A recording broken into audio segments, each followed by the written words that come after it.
What first got you excited about blockchains? Think about it. Oh wait. I bet it wasn't multi-million-dollar hacks, exposed data, or finding somewhere safe to store your seed phrase. Was it? Maybe it was the idea of decentralizing a broken financial system. Maybe it was imagining a world where people own their own data and get to sharing the value it creates.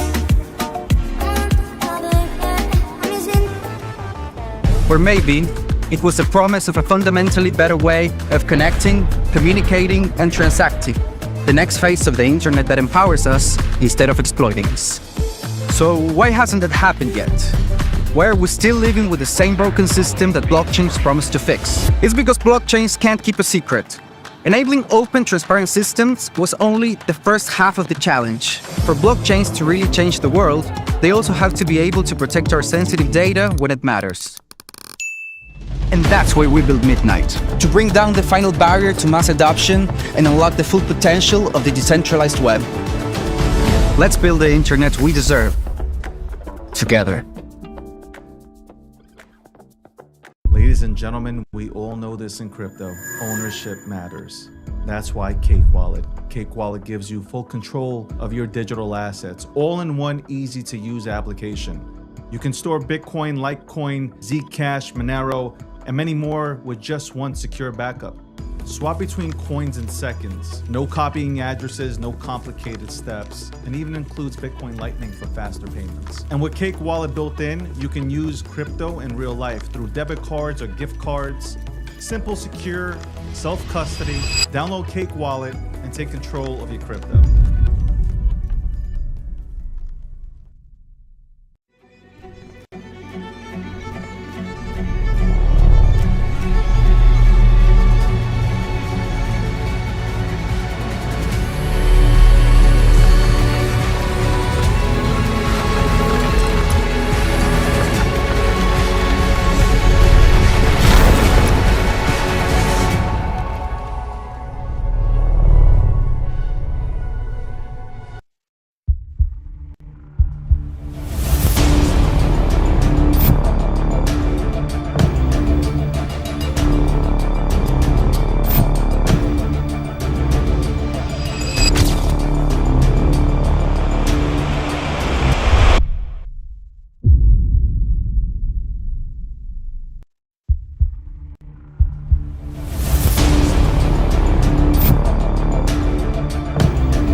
Welcome.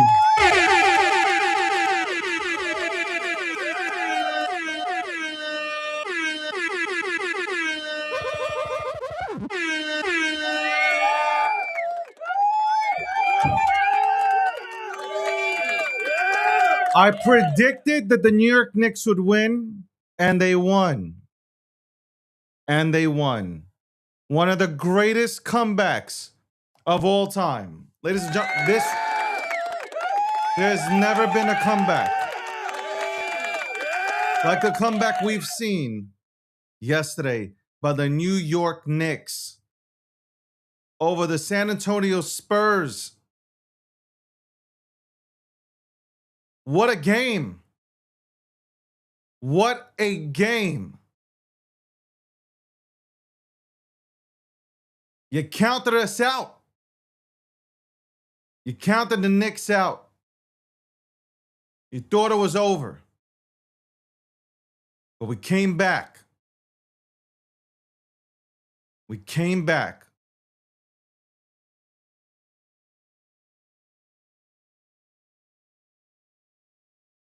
Go New York, go New York, go.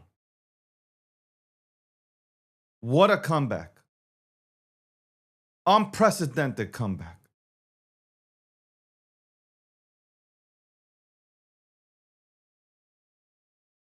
Let's go ahead and look at it. Okay, let's go ahead and look at this comeback. Let's dive in. You know what? I got to. I'm starting off the fuck crypto right now. This is what I'm starting off the show with this. It's a must. It's a must. Put this on. Stop this right here.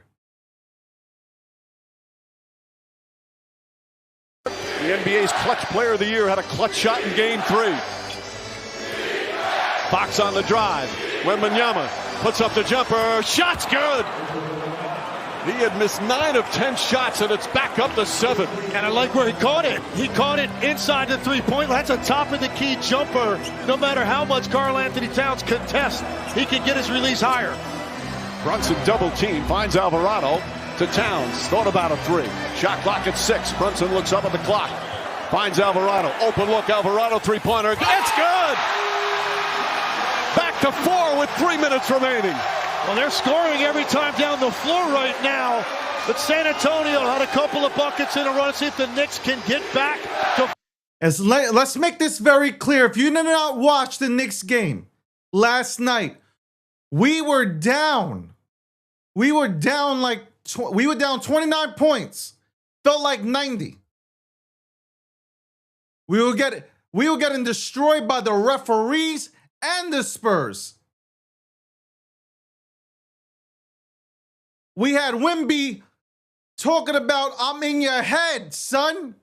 I'm in your head.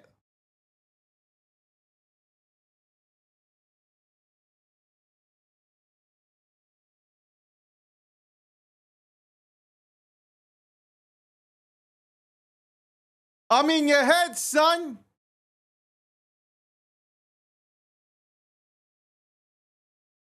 Wemby was saying he's in our heads. The New York crowd was out of it. The New York crowd, the arena, Madison Square Garden was cooked.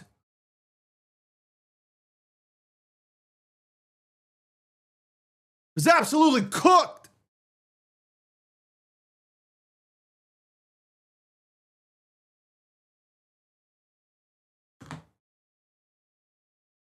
Nothing was going our way. Nothing. Zero. Referees calling the fouls on Towns again.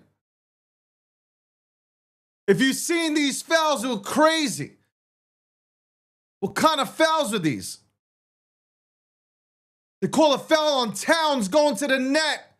Talking about he was carrying this big doofus from France. That was holding Wemby when Wemby was holding him. and acting like he was being held. You see, this game again, the refs, they did everything possible. See, here's the problem.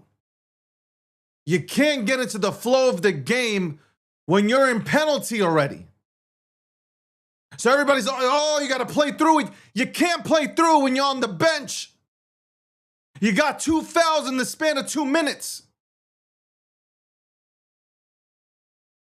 The refs were against us. I don't know what game they were calling. The crowd wasn't into it. They were done, cooked. San Antonio, you got Wemby on the floor saying, I'm in the hood. Like, whatever. It's not a French accent, but he was saying something in his accent. I'm in your head. Laughing at the Knicks.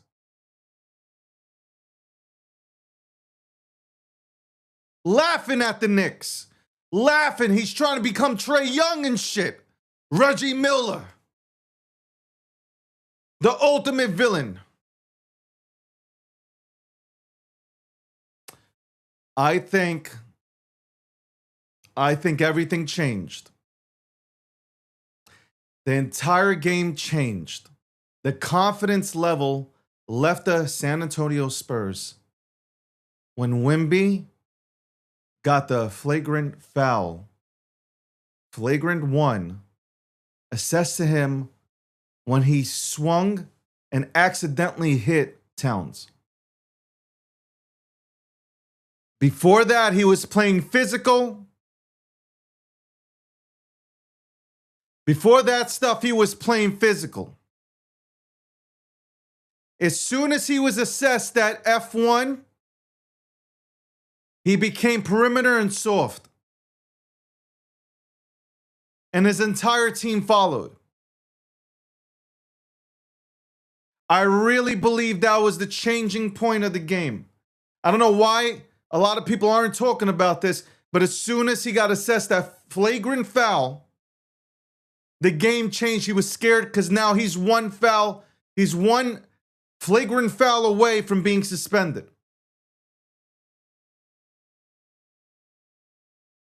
You can see it. It changed.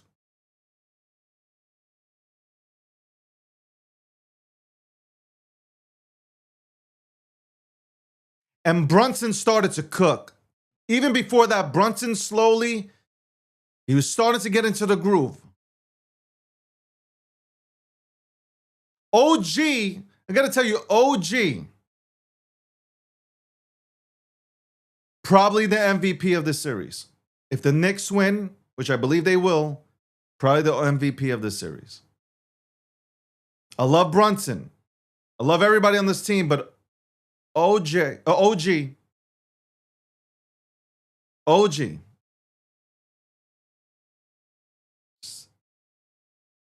He's been playing lights out. Defense, offense, ridiculous. Show you more of this game. Forcing a tougher shot deeper into the clock. Knicks trying to pull off an impossible comeback. Fox dribbles it off the foot of Anunoby. Can go in the backcourt. Shot clock at 7. Fox puts up the three-pointer off the mark. Out of bounds, Nick Ball. Both teams still have 2 timeouts remaining. And both teams still with a challenge left. Knicks are in the penalty. Spurs not there yet. Last couple times Brunson's had the ball offensively. They've taken it out of his hands. He has to be ready to move it to the weak side. You're going to have a 2-on-1.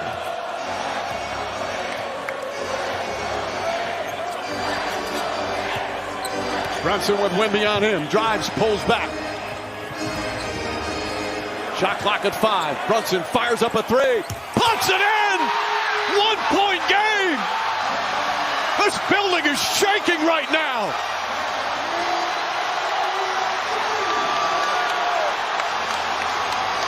Going at Brunson in the pick and roll. They keep trying to bring him up. Now Karl-Anthony Towns. Fox throws it away! Josh Hart ahead of the pack, lays it up.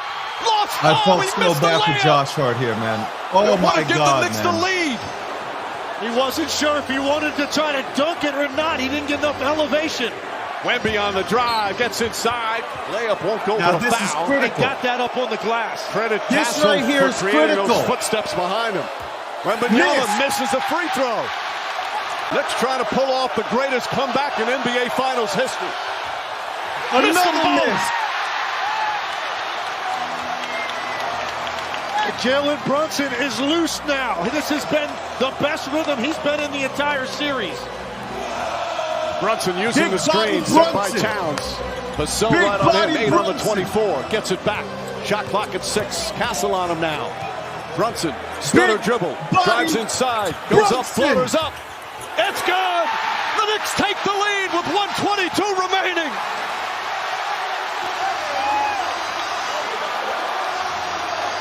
Their first lead of the Body night. Brunson. San Antonio looks a little unsure what they want to go to right now offensively. Fox pulls it back, cross court, Vassell. Castle stumbled, lost it. Picks it up again. Hart right with him. Castle on the drive. Inside, and he stepped out of bounds. Knicks ball with 1:02 remaining. Resisting that baseline drive, using the baseline as an extra defender. Brunson brings it up, Vassell on him. Alvarado sets the screen. Wemby right there lurking. Alvarado has it. Shot clock at 8. Good ball denial from Vassell. Brunson gets it back. Brunson leans. Nearly taken away. Has to put up the shot. Won't go. Towns the rebound. The follow. And they wave it off. A 24-second violation. And to try to get some action. Robinson guarding Wembanyama. They throw it in the backcourt to Fox. The Knicks defense here in the second half has been spectacular. Fox against Anunoby. Pulls up, jump shot. Short, won't go. The follow, no, but a foul. He hit the 2 clutch free throws in game 3. Young man who was born in Queens, plays college ball on this floor, sometimes at UConn. Knocks down that first one.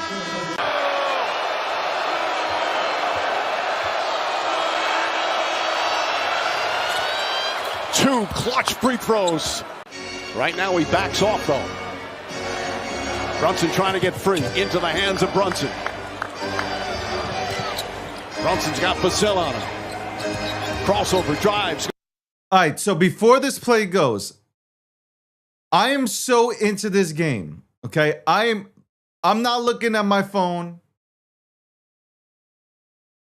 I am so fucking into this game yesterday. Like I know what time, I know how much time is left. You'll see. What happens after this when I press play. I'm so into the game that I don't even realize what happens. Watch. Let me play this. I don't know if anybody felt this way like me, but I don't Goes even inside, realize. pulls back. Kicks it out in the corner. Brunson gets it back. Brunson on the drive. The floater's up. Shot won't go. Rebound deflected. In the backcourt. Fox has a chance to get it. Fox has it inside. Blocked by Anunoby. So I don't even realize that Fox could have ran out the clock. I didn't realize. I'm so into this fucking game. I didn't even realize that Fox had time to just like run around and get fouled.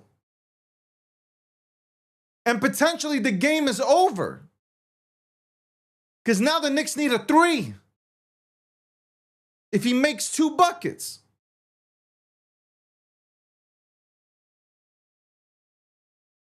Pretty much making it impossible for the Knicks. I mean, like the chances of the Knicks winning if he does it is crazy. I can't believe I'm saying this right now, but I'm going to defend Fox. You didn't lose. San Antonio didn't lose because of Fox. What copyright?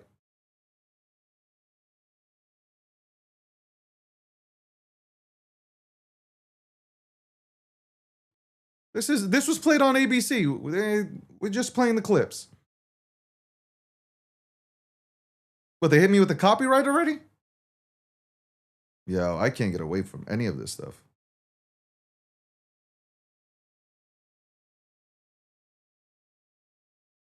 Oh, let me see.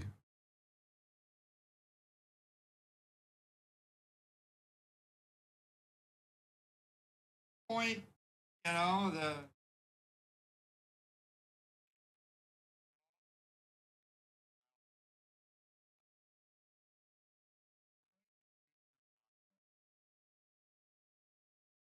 No. No. They did hit me with the copyright. Oh. Oh, they did hit me with the copyright from YouTube.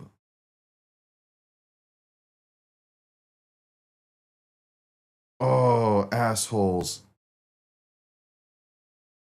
I got hit with the copyright. All right, you know what? It was worth it. It was worth it.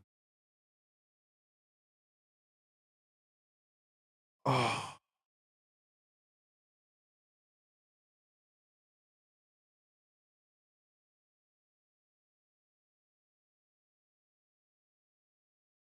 All right. They said that is, you know, after I'm done playing this, then they can play it. Okay. I cannot blame Fox. I can't, because you're up 29 points. You are up 29 points. This is not on Fox.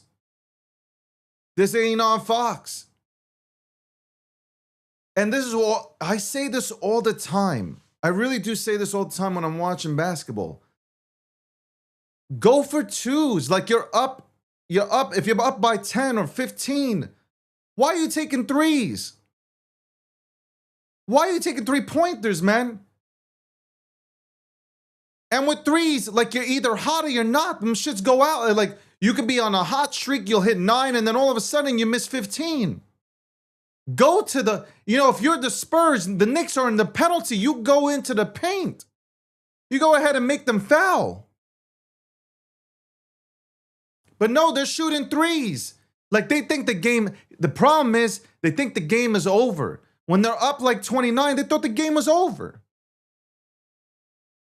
And they sat back on that lead. They sat back. They stopped. That killer instinct was gone. That fire, that fuel was gone. Yeah, the coach. How do you sit out Harper? Harper is going to the net. He can't be stopped, this kid. I got to give credit what credit is due. You can't stop him. You sit him for 6 to 8 minutes. The kid drives to the net. He's not just shooting threes. You guys went out there. You started shooting threes. That's when you started losing the game. You didn't lose the game because of Fox. You can't blame it on Fox. You just can't. I can't believe I'm defending him, but you can't blame Fox. And he also went, he tried to go for the layup, thinking that maybe they'll call a foul. Along with that, an and one. It didn't happen. Let's finish up and let's see if they restart the broadcast. But I'm going to play this to the fullest. 9 seconds remaining. 6 seconds remaining. And Mike Brown, when they call a foul, they had a foul to give. Go flat for Jalen Brunson. Allow him to operate at the top. 101. Brunson gets it, fires up a 3. Shot no good. The chip, it's gone. It's gone. It's gone. The greatest. With 1.2 remaining. Greatest. Knicks take the lead. Shots. OG Rebound. and it's 107-106. Comeback of all time.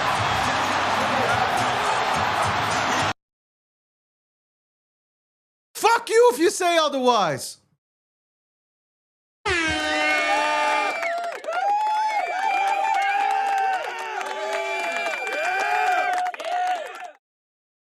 Play that again. Brunson gets it, fires up a 3. Shot no good. The chip, it's gone. What you want, son? Bring in New York City. Knicks in 5, bitches. We took their hearts. We took their heart.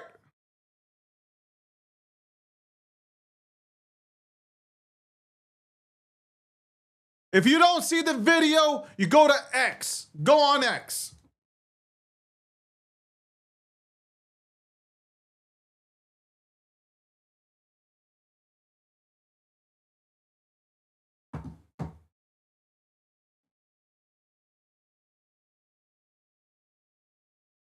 That's what I'm talking about. The crowd's going crazy. It's gone with 1.2 remaining. Knicks take the lead. OG Anunoby, and it's 107-106.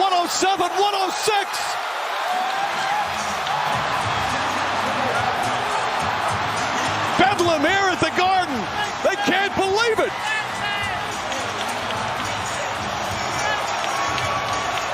I legit was jumping up and down in this Brunson's shot office. looked good and just came up short. I was jumping up and down. Towns will guard the I inbounds. couldn't Robinson breathe. will guard Wembanyama. Vassell, Castle, Fox as well. Harper's going to inbound the ball. No timeouts left. They have to get it in. Harper lobs it inside. Castle hasn't lost it. That's it. It's over. The greatest comeback in NBA playoff history. The greatest comeback.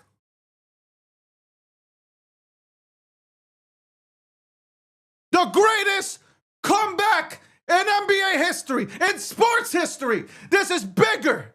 This was bigger than Tom Brady whipping the Falcons' asses. This right here was the greatest comeback of all time. I don't give a shit what you guys say. I was in this office, okay? I was in this office. I was jumping up and down, and I wasn't even screaming. You guys might have thought or might think that I was screaming.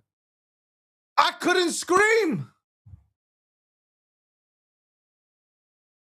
I was like, yes, yes. That's what it sounded like, man. And I'm jumping up and down. Holy shit, what the fuck am I watching?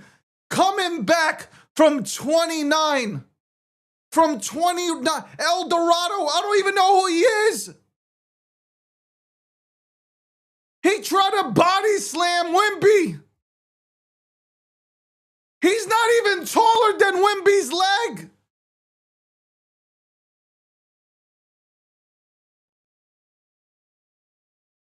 Legit, I'm not even kidding. He's not taller than one of Wemby's legs. Shout out to the Short Kings. But he tried to powerbomb him or some shit. And he warned of this before the game. He said, it ain't happening again. What happened to Brunson? Ain't nobody taking liberties. And he tried to power slam him. He tried to do some shit like Brock Lesnar would do.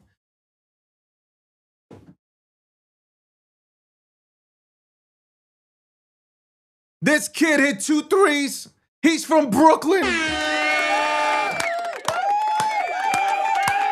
I said he's from Brooklyn.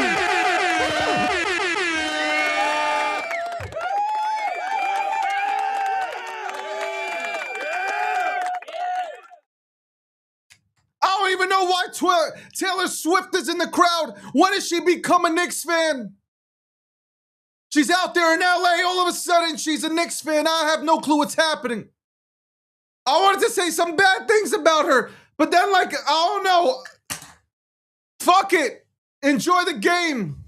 Greatest comeback. One of the greatest comebacks of all time. Down 29. Refs are against us. You got Wemby doing, I'm in your head.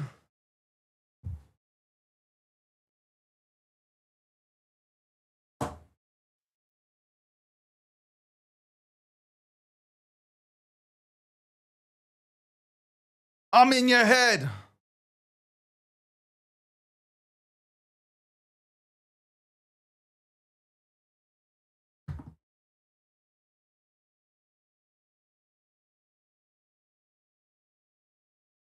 Oh my God. I can't. I'm telling I was yesterday. You know what? And it's crazy. I had my camera on. I didn't turn off my camera. I wish I would have recorded myself. Like, I wish I would have recorded. I'm back live. I'm back live on YouTube.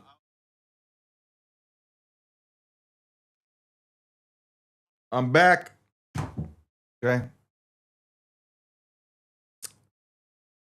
Knicks historical comeback. Unprecedented. Even if you weren't a basketball fan yesterday, you became one. You got people who despise the Knicks who were clapping for the Knicks. I think people realized what was happening with these refs and how they call these bogus fucking fouls every yo, at one point when we went down 29 points, I said fuck this game. I'm about to turn on the curling championships out in Canada. Okay, that's how depressing it was, because it's just like, yo, the Knicks can't get into the flow of the fucking game.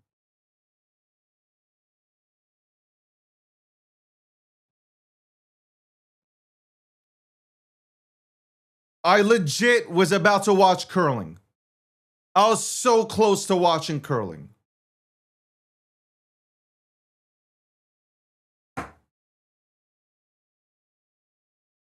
One of the greatest games I've ever seen. Like, it's one of the great, it's right there.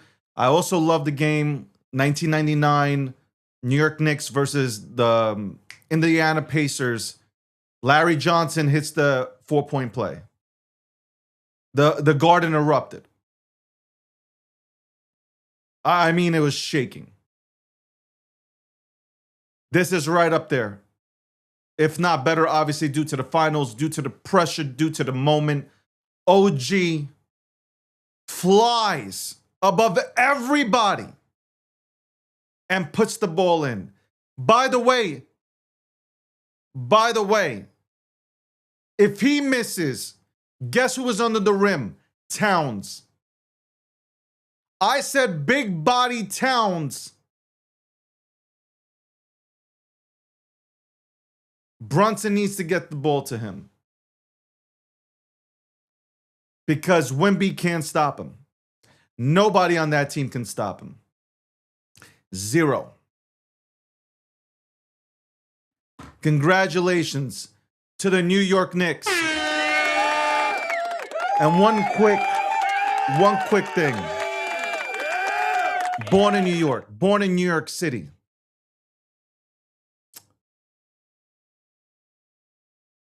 I know we're excited. I know all of us are fucking excited. But what's happening after these games in New York City, it gotta stop. You're going out there, you're beating up on Spurs fans. That's not New York City. That is not it. You're throwing eggs at Wemby. I don't like the guy.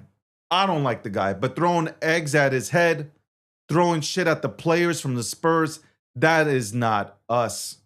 Okay, that's Philly. Philly boos the fuck. Billy boo. They booed fucking what's his name? The cowboy. Oh my God, Michael Irvin, when he suffered a neck injury. Philly clapped, and they boo Santa Claus. That's not New York City. We don't do that.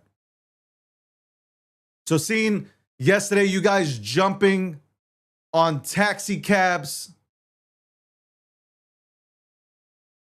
celebrating and breaking taxi cabs. Somebody's working. You're breaking cabs. You're doing, like, that's not New York. Celebrate, have fun, but there's no reason to harm anybody because they support a different team. That is stupid. You want to go ahead and troll, but hitting people, that's not New York City. These are crackheads taking liberties, okay? And you make all of us look bad. You really do. You make all of us look bad. First time in 27 years, we're back in the finals. We're celebrating. We're having a happy moment. People are rallying for the Knicks to win. And here you jerk-offs are. You're going out there and you're doing this shit. This shit is uncalled for. Tearing down the city. I just don't understand that. Celebrate. Let's have a good time. Tearing down the city? What is that about? I'm not with that. I'm not with the violence like that. That's so stupid. Making political statements. Go home. It's not. We're playing sports here. This ain't a political statement. Anyway, I'm fucking excited.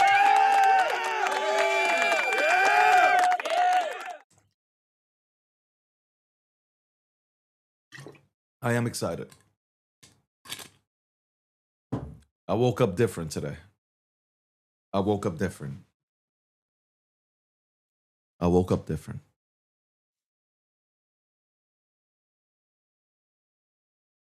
really woke up different today. I was like, man, it honestly, you never give up. Never give up. Even when doubt creeps in, you don't give up. They kept chipping away. That 29-point lead that kept chipping away. It's funny how they said, like, you can't make back 19 points with one shot. You chip away, you chip away, you chip away. That was New York grit. That's what New Yorkers are all about. We continue to go and move forward. I don't give a fuck what anybody says. Best city in the world, except the taxes and the fucking people you elect. But still, besides that, we grind, we chip away, we keep going. We don't take no for an answer. I loved every second. Loved every fucking second. We never give up.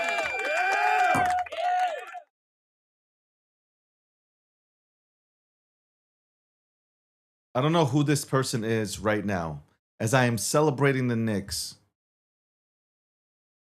As I'm celebrating the Knicks' historical comeback victory. Here's some person shilling some conference, and I'm going to have to kick you out of here because you know what? Today's not the day.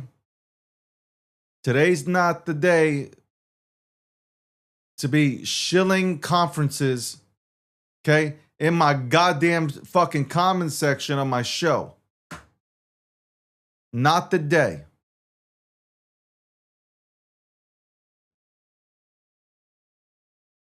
What a beautiful time to be a Knicks fan. It is a beautiful time to be a Knicks fan. Okay? Beautiful time to be a Knicks fan.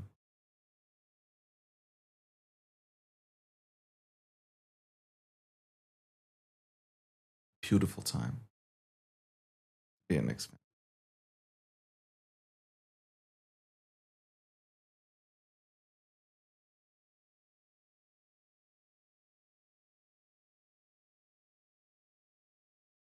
Oh my God, the CDC officially activates emergency response to screwworm as US case rises. What the fuck is a screwworm?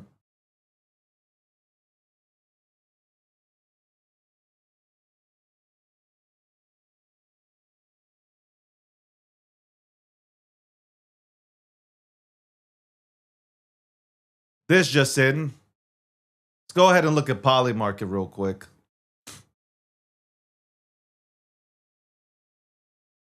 Let's look at Polymarket real quick.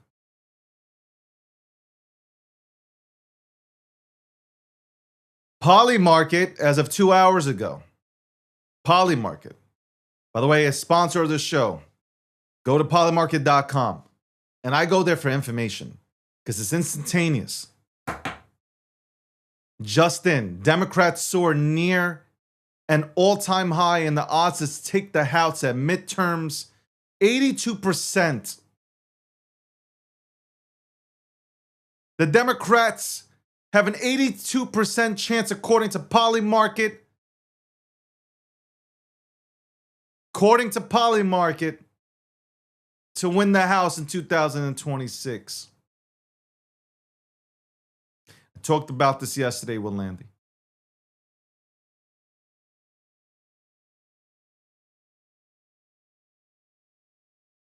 I talked about this with Landy.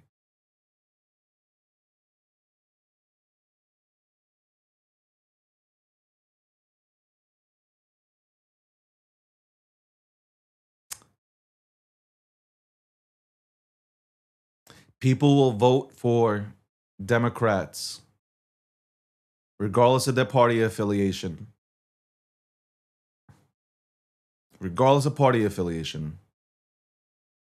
because of how they're feeling at the current moment. That's it. That's bottom line.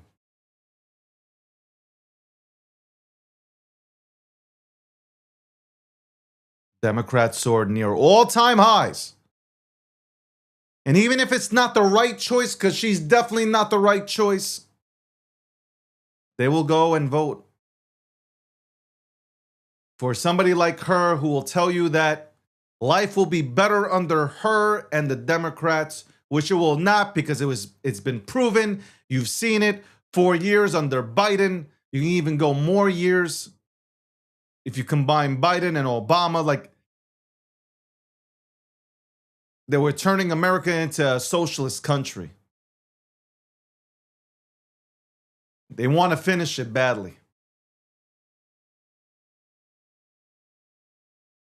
Again, polymarket.com. You can go ahead and check that out. Give them a follow as well on X. 82% chance. That's crazy. That number has gone up, man. It was at like 62. Now it's at 82. This is crazy. This is crazy, man.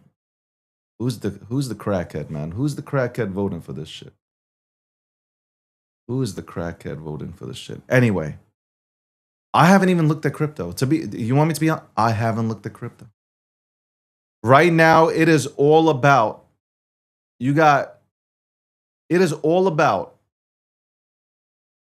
SpaceX and AI IPOs.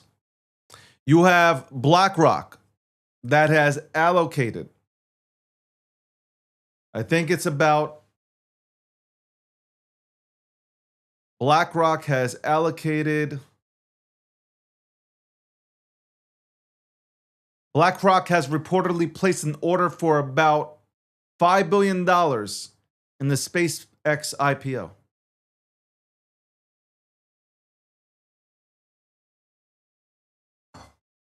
Crypto will not start ripping, and I put this out there. I firmly now believe, looking at the markets with the IPOs and everything, like, we will not see crypto start to move until Q4. I can see it hovering in this range, and if it goes lower, me and Landy discussed, and where he thinks it could go, even if it doesn't really matter, because again, it's going to come down to Q4. I'm hoping that the money in the traditional market starts to slowly make its way into crypto, because it's a smart bet. Everything's pretty much bottom. Let's go ahead and pick up some lovely treats here, and let's send this motherfucker, and we're talking about Bitcoin, to 250 to 300K. That's how I'm viewing it. That's how I'm seeing it. That's how I'm viewing it. We have Landy here for 15 minutes. Our cutoff time, by the way, is 2 o'clock today. I went almost 6 hours yesterday. I missed a beautiful day too. I'm going to tan my balls. Hello, Landy. How's it going? Hey, David. How are you today? I Good. I know you're doing very well. So I'm fucking doing phenomenal. so am I. Man, I was on pins and needles that entire freaking fourth quarter. That was wild comeback. But yeah, You should have. I was looking at my video camera after everything was said and done, because I went on to Rob's show yesterday at 8 p.m. and I left it on. I wish I would have recorded myself watching the game. yeah. I acted like a bitch at the end. Like I didn't scream like a man. Like The voice, the scream that came out was one of a female. Yes, hilarious. yeah. Like I was like, what? That's hilarious. After I was done celebrating, I was like, whoa, that was really. And I looked at my camera. I'm like, if I actually would have got the reaction, I mean, like y'all would have loved it. You would have definitely. Y'all would have been crying. You should have seen me. I looked like I was losing hair. I was aging throughout the process. Here's how bad it was. I went and got a slice. Really? Wow. Stress eating. Wow. I don't do these kind of things. I mean, it was a roller coaster of emotion, like really deep depression at one point of like, oh my God, they are messing up and they can't stay out of foul trouble. Obviously, refs being a little biased there with a lot of it, but they just Landon, you insane. understand game. You watch sports. It's like Yeah. how do you can't as a so like when people say, "Oh, stop blaming the referees." I also like I also respect that. Play your game, right? Like it's not going to stop, right? So just try to play through it, right? It's one of those like try to play through it, but you can't get going when you're getting called on a foul for like breathing. Like, oh no, I cut out there, right? Yeah. Okay. You're back. It's What happened? yeah, me too. It's tough to get going when like they're just calling these fouls. So like you can't like yeah, man up, keep going, but like yo, I can't get into the flow of the game. Look at Towns. He couldn't get into the flow of the game because they kept on calling these phantom fouls on him. So Yeah. that's why Landy. That's why I was depressed. And I was just like by halftime, I was really looking at my remote and I was like, I'll just watch the curling competitions because at this point it's just like we're going back to San Antonio. It's going to probably be 2-2. I'm not one to give up, but it's like it looks bleak, right? 29 points down. You got to have a miracle that happens. But I feel like the miracle that happened for the Knicks was when Wemby got that flagrant foul. Yeah. If you watch the game or you rewatch it, he became really timid. He stopped playing that physical game. Whatever physical game he has, like that, Yeah. he stopped it.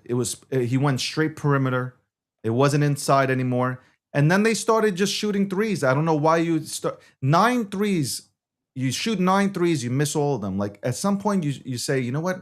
We need to stop. And then the kid, the rookie, who I think is phenomenal, Harper, Ron Harper's son, Yeah. who's been playing lights out. And I'm talking about he's strong going to the rim. You take him out the game for 6-8 minutes, like that's crazy. That's your best player, and you don't even know it. It's a second overall pick too. Like you took him out, and like I don't know. I don't think the Spurs lost.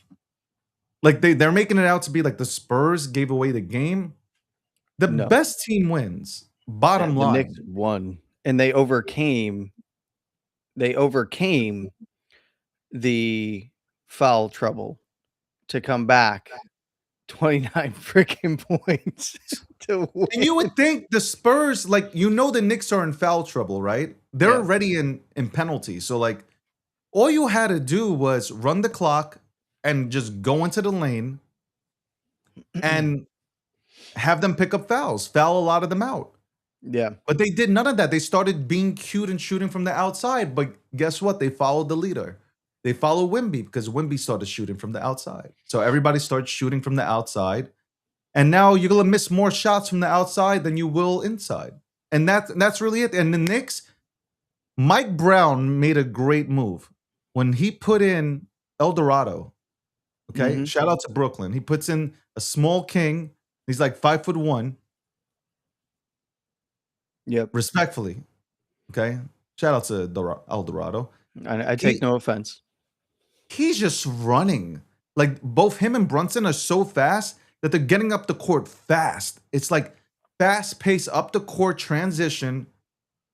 And now it's a different game. Now they're making their defense work. So Yeah. Great game to watch. It You didn't was. have to be a fan of like either team. It's just a great game to watch at the end. Like that comeback was That's Just some. I put it up there with Brady and the Falcons. as that shot went up from Brunson and it hit and it bounced off the rim, I'm thinking, "Oh no!" And then just out Yeah. of nowhere, oh my god! And you saw him get ready from like running from the 3-point line in to tip that. Insane, I didn't insane. understand that shot, by the way. Like I would like I get it, like try to get the ball, like shoot the ball, get it to the rim kind of thing, and have somebody like rebound and like potentially put it in if it doesn't go in. But I thought it was a bad shot. Like just my opinion. Yeah, I I mean, thought it was a bad shot. it was at the end of the day, though, that bad shot turned out to be a perfect shot. I mean, there's no way Oh gee. that how do you oh geez, it's like he knew. He knew I gotta be there. And he started running as the shot was in the air. And yeah, man, it was just I mean, he knew it go in for the rebound or try to lay it up or whatever, but just the perfect timing of the jump, everything, like you can't that is beautiful. That is just beautiful. And that's the beauty of sports, right? That is that's it's awesome. And yeah, I saw some of the clips after the game, man. Y'all are wild. You're wild in New York right now. That's crazy. I mean, be happy, I don't but agree holy with it. crap. I Holy was, crap. like that. It's such a bad. The egg. You have this kind of game, this kind of crazy comeback. Knicks fans didn't even leave after the game. They were still there for 30 minutes. Yeah. You had all the celebrities. They didn't leave. Nobody was leaving. Everybody's celebrating, having a good time. The shit outside, like you can't do this. That shit really is in New York. And you really make New York fans, like New York Knicks fans or New York fans in general, look bad because it's not how we act. We really, I'm Yeah. being serious. We don't Yeah. act that way. That people are taking liberties with that. Like that's crazy. Like beating up Spurs fans. Like, bro, come on. It's a game. Relax. Yeah. It's not. It's just a game. It's just a game. And it was a great game. Woo! I don't think I've ever seen a game like that. Yeah, that's kind of a you for those fans and the people that were there in the arena. That had to be that is a lifetime memory watching that, especially well now, you know, it's not over till it's over, but that was that's got to be ingrained as one of the greatest finals comebacks and wins of all time. Put it in the history books. That was wild. I Yeah. was honestly, I was blown away, man. I could not believe what happened. Same. That's why when Fox went up for that layup, because we're on this comeback, right? Fox goes, and I'm like, shit, we missed that, right? But I don't even know. Number one, I lost track of the time a little bit. Mhm. And then I didn't realize that he could at that moment, I didn't realize he could take the ball and just like run clock and all they needed to do was foul him. Like if he gets fouled, he shoots 2 buckets. Yeah. At that point, 2-2. you know, Yeah. it's difficult. You got to hit a 3-pointer to go ahead and win the game. And that, Yeah. So like, but I'm saying that's what kind of game it was. Like, imagine like, that's why I don't blame this kid, right? I don't blame Fox because you had a 29-point lead. You can't blame one player for how the game ended up because you guys could have closed it out easily. So, yeah, everybody wants to point the finger at him for going for a layup and attempting to maybe get fouled or whatnot. But I don't know.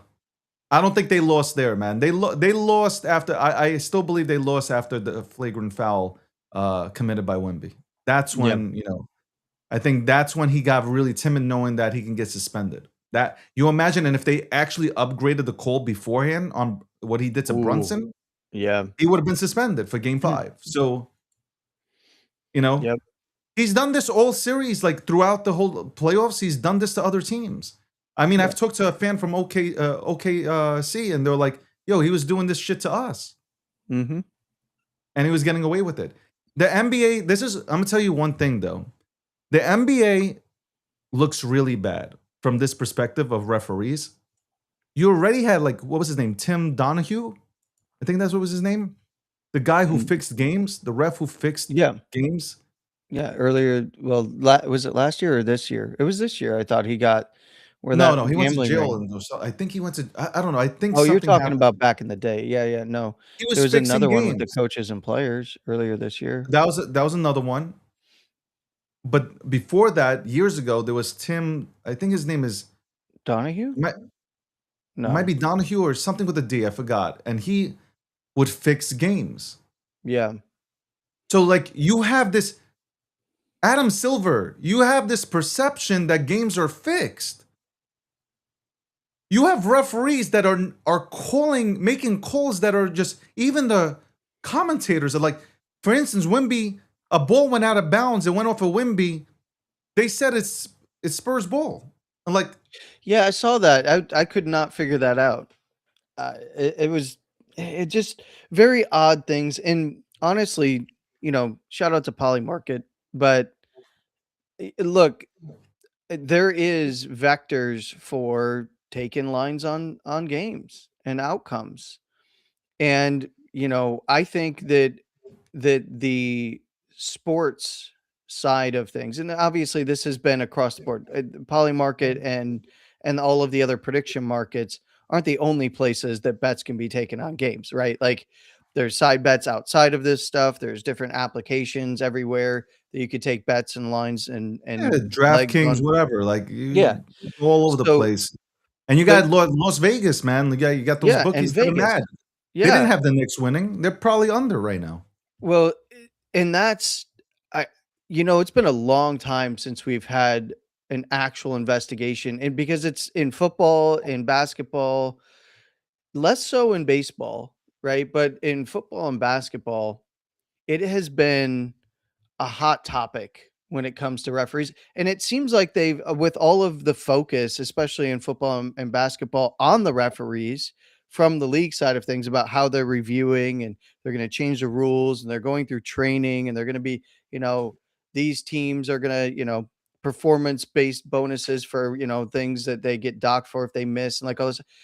For all of that, there has been no real investigations, right? Because they can go through family and have family have money on the line. They could go through third parties and all kinds of stuff, right? Like, and there's decentralized systems that they can go through. I mean, obviously, it's very hard to prove, but none of the officiating has gotten better in either the NFL or the NBA. It's only gotten more atrocious year after year, which is wild to me. And because they have affected outcomes of games, especially in I would argue they've affected outcomes of games in both the NFL and NBA. Now, obviously, fans go, well, those leagues are fixed anyway. They already know who they want to zit. In the moment, you can't, there's no way to Yeah, fix but that's the the way that perception. he tipped that ball in, right? Like, But there's no that's the way to fix perception. that.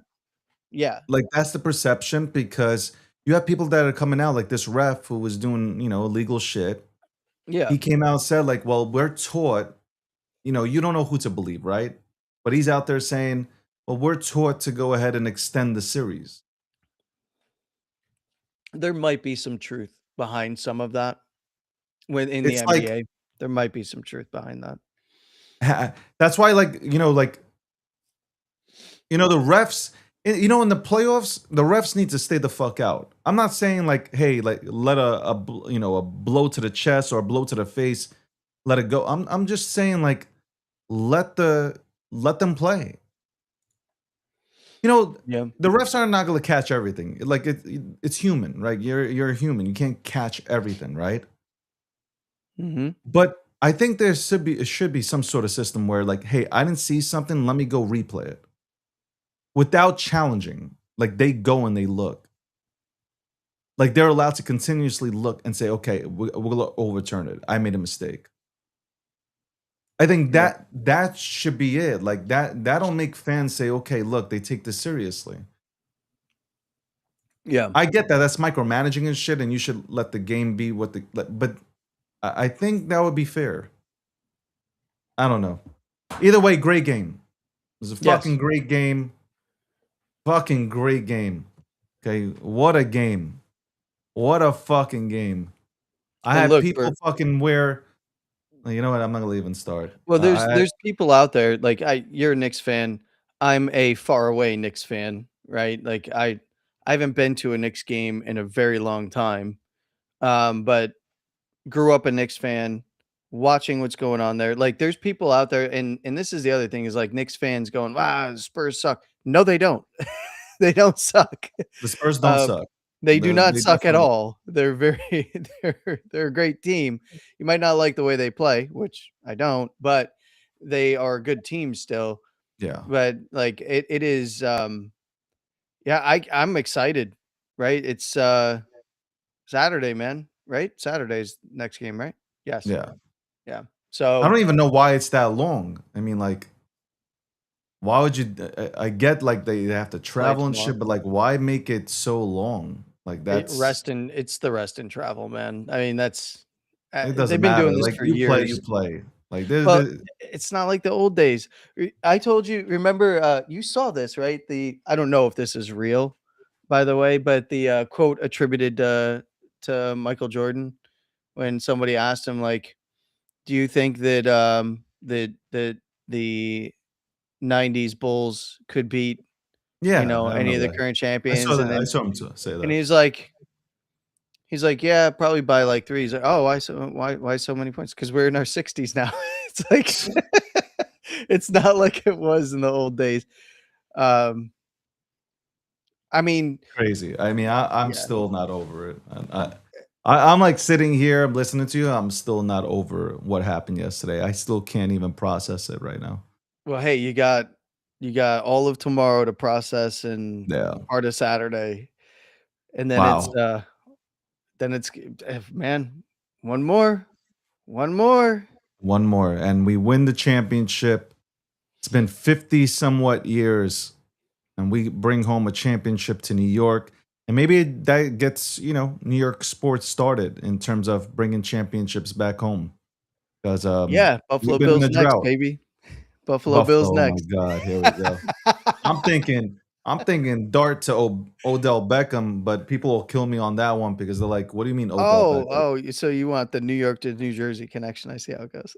You know what? I want the Rangers to win the Stanley Cup, man. That's what I really want, but we'll see Uh, what happens on that. I get it, I get it. I'm from the Canadian version of New York. I'll So, tell you. I'll tell you what. By the way, the biggest stock that everybody missed out on was Madison Square Garden. Madison Square Garden was trending at $150. You could have got it. You could have bought MSG stock, and I think it's in the high threes. Might be higher today. I don't know, but it is definitely in the high threes because he went ahead and MSGE? separated. I think he separated the two. He separated the assets, I believe. Oh, Madison And Square Garden Entertainment Corp is trading at like $75 right no, now. no, look at the sports. Oh, okay, yeah. The entertainment group is what I Yeah. own a lot of. I also own some of the sports sites. So let me look. If Madison you go Square look at the sports Garden. side, that was probably like I don't one of the remember where it's biggest at. things you could have got into when he Site. separated it. Because this is what the board actually wanted. They wanted it to separate these assets. So he did. Yeah, that's the MSGS ticker. Yeah, you're correct. It's at 387. Yeah, because when you for holders at the time, you could get in early. We're going back a long time ago, bro. Yeah. Like a long time.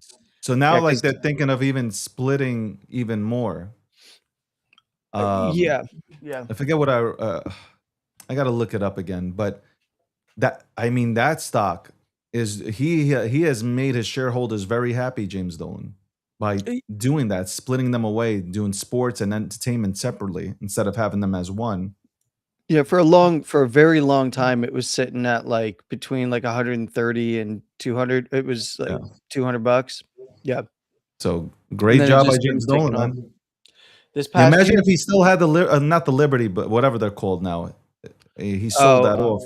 yeah, He should have had it, man. He sold it way too early, man, because Caitlin Clark comes in, and now that the NBA, WNBA is something. well, I don't know. Either way, I think they need more sponsorships even for that. I don't know from a business standpoint, but from an optics standpoint as part of your portfolio, might have been good to keep them. Yeah.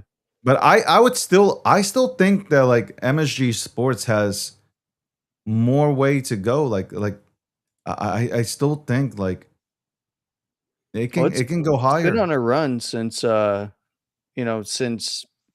last year, Q1 to Q2, right? Like it bottomed with everything in April of last year in 2025, and it's been essentially sideways and up because it just all it did was it spiked like the 170s after setting a new floor for the bottom there, and then it's just been on a run ever since. I mean, the same with with the entertainment group too. Yeah. So I don't yeah, know. Just it's interesting to look at certain things. Obviously, big thing in TriFi is SpaceX. So we yes, got SpaceX, and tomorrow. everybody's trying to get in. Literally I've had phone calls for the last 3 days. People like, yo, should I go in? Should I go in? I'm like, do whatever you want, but I'm going to wait. I personally, I might lose.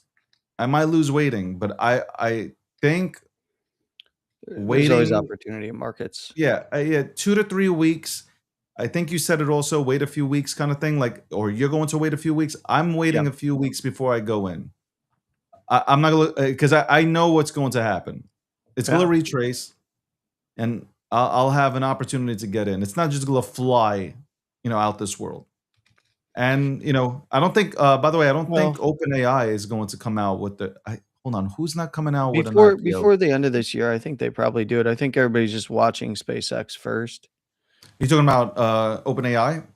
But yeah, OpenAI. Now, I don't know how the appeal process with Elon is going to work. I don't know if that would affect anything.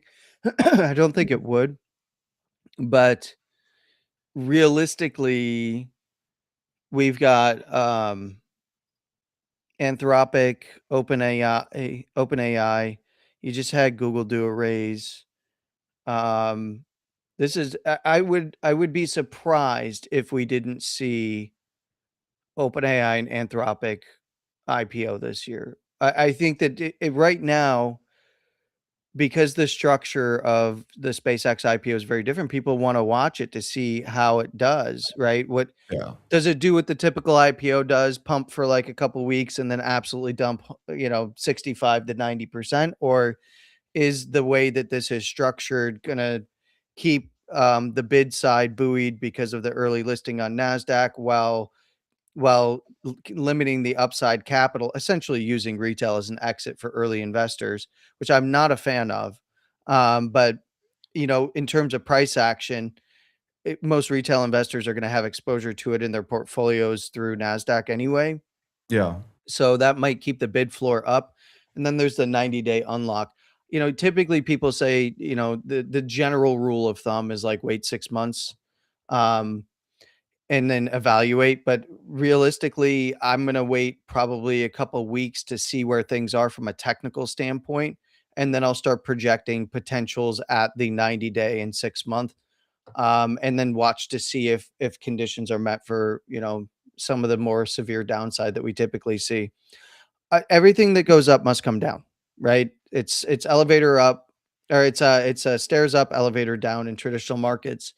Um, and the fervor around the event, I want to get that. I'm going to evaluate it after that, after things kind of settle down, the narrative settles down, the market's kind of getting to grips with where this thing is kind of going. Um, and seeing where some of the correction in wider markets goes after that as well. As we are correcting pretty hard, we broke structure in traditional markets to the downside. And I think, a lot of people saying, oh, well, it was because of XYZ going on in the Middle East. It really has nothing to do with that.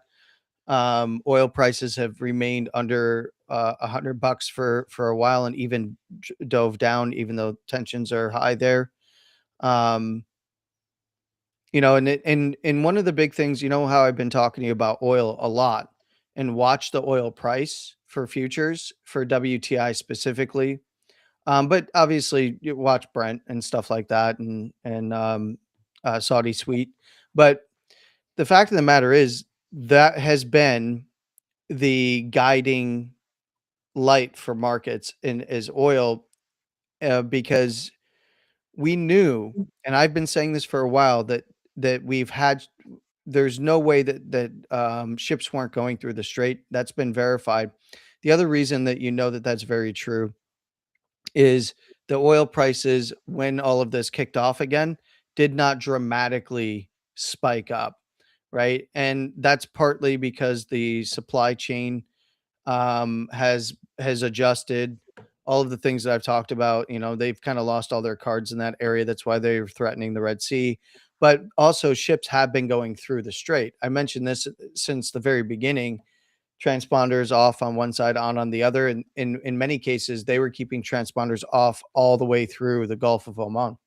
So we now know that a lot of ships have gone through there, specifically oil tankers, and that has helped to keep the markets headed to the downside in terms of oil prices. We'll see with the most recent actions how that kind of shakes out, but I would be watching oil prices as it relates to what's going on. So what it tells me about traditional markets selling off aggressively here is that a lot of it is because of profit taking and hedging, because you get an arb trade, that's you squeeze that arb, you unwind one side of the position, this being the long side of the position, and then of course in favor of getting into the SpaceX IPO. I mean, this Yeah. everybody's been looking for this. And So Anthropic, you know, like Anthropic, like people want money, people want yeah, liquid to go ahead and participate in that.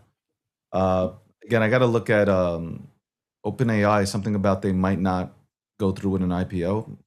I don't know. I got to read about that. yeah, Uh, there's been speculation that the intention for them is to IPO, but there's been speculation that they might not go through with that this year. Anthropic is going to be a big one. You know what's funny? Talking about SpaceX, you know, everybody's been having conversations about it, but as you know, I'm in a bunch of different spaces during the day. Really, only two, but um, one of the topics came up is like if you look at all of these AI players, where are they going now for compute? They're all going to SpaceX, whether it's Anthropic, OpenAI is trying not to go, but they're going to end up going to SpaceX for compute. Even Google's going there for compute.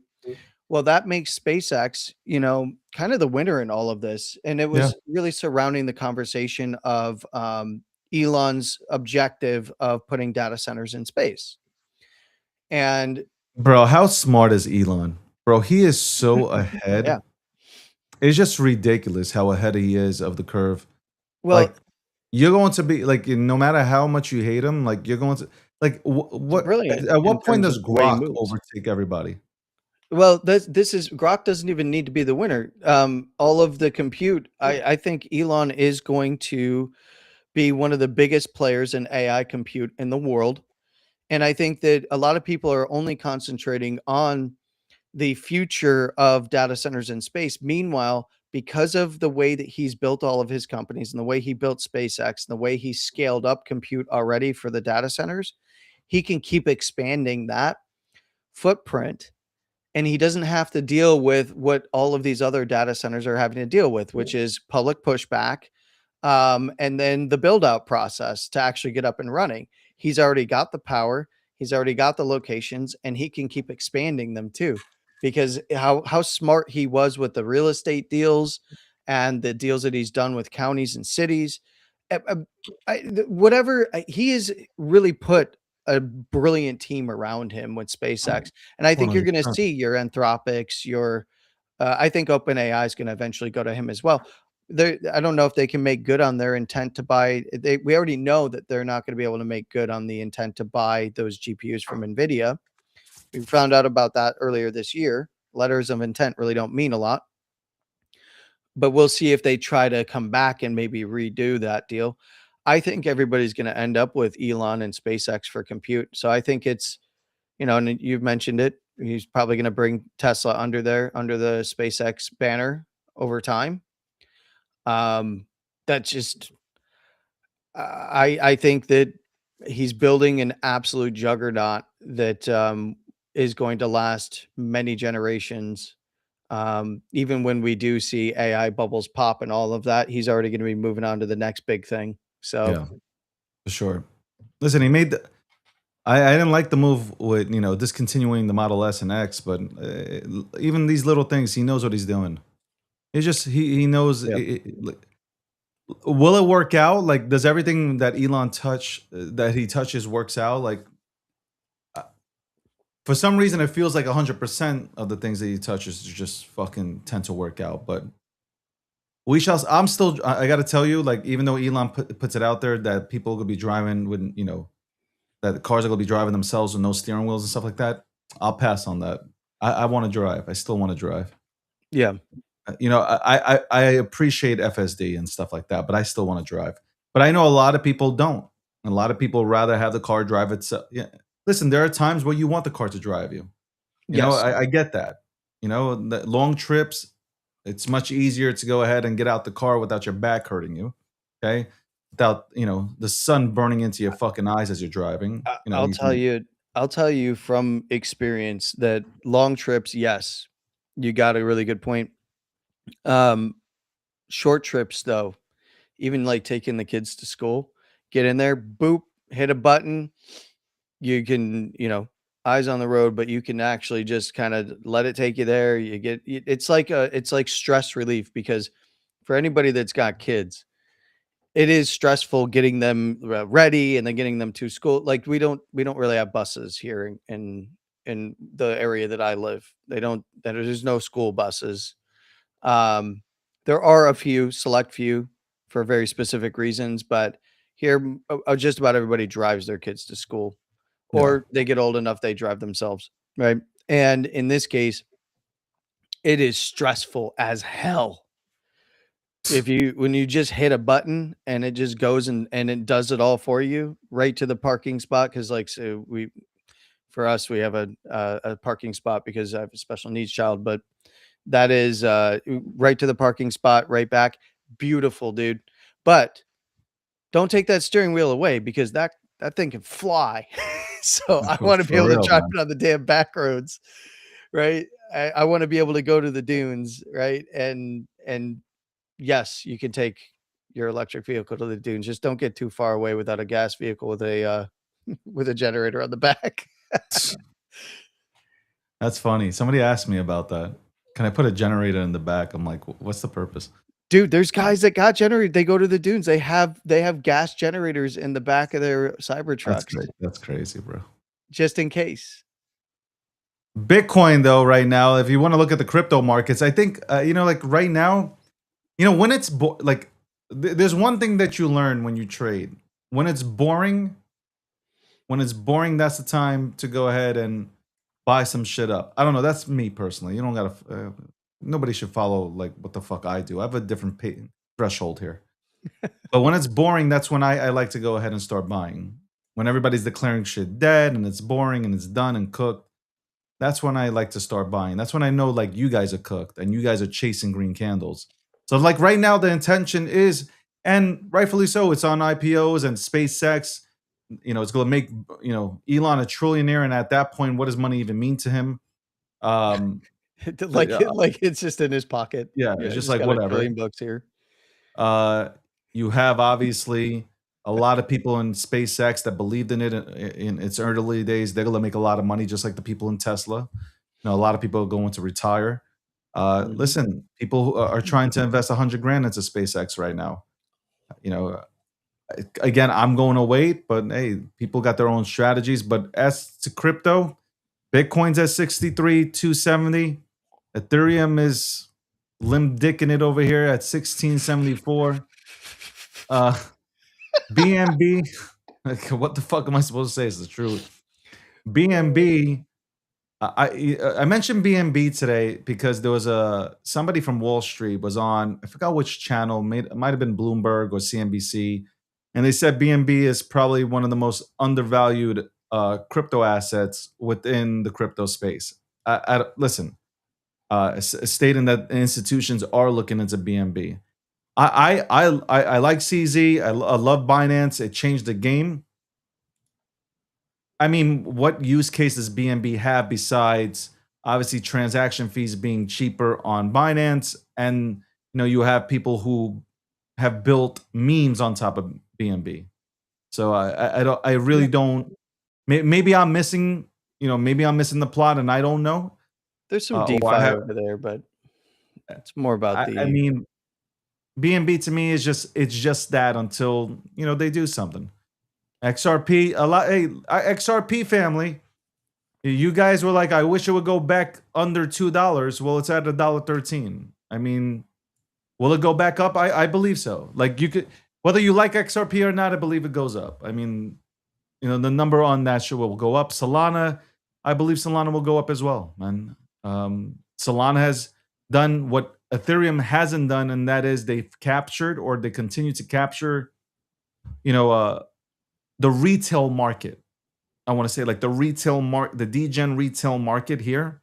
It continues to capture that, and you have, listen, what's his name, Scaramucci, and a bunch of other hedge funds and institutional players saying that they're building on top of Solana. So yeah. you might not like it at 66. You might be waiting for 20, 40. I've heard you say that, Landy. Well, That shot isn't at you, by the way. I just heard like you say, hey, I wouldn't mind picking up at 20 or 25, 30, whatever it is. I have a tough time seeing a realistic path there because of time compression. I'll be honest with you, David. But as people who are putting those targets out are not incorrect on the technicals, I personally have a tougher time seeing it back at those levels. Even with my analysis, I would need to see very specific things, one level at a time, right?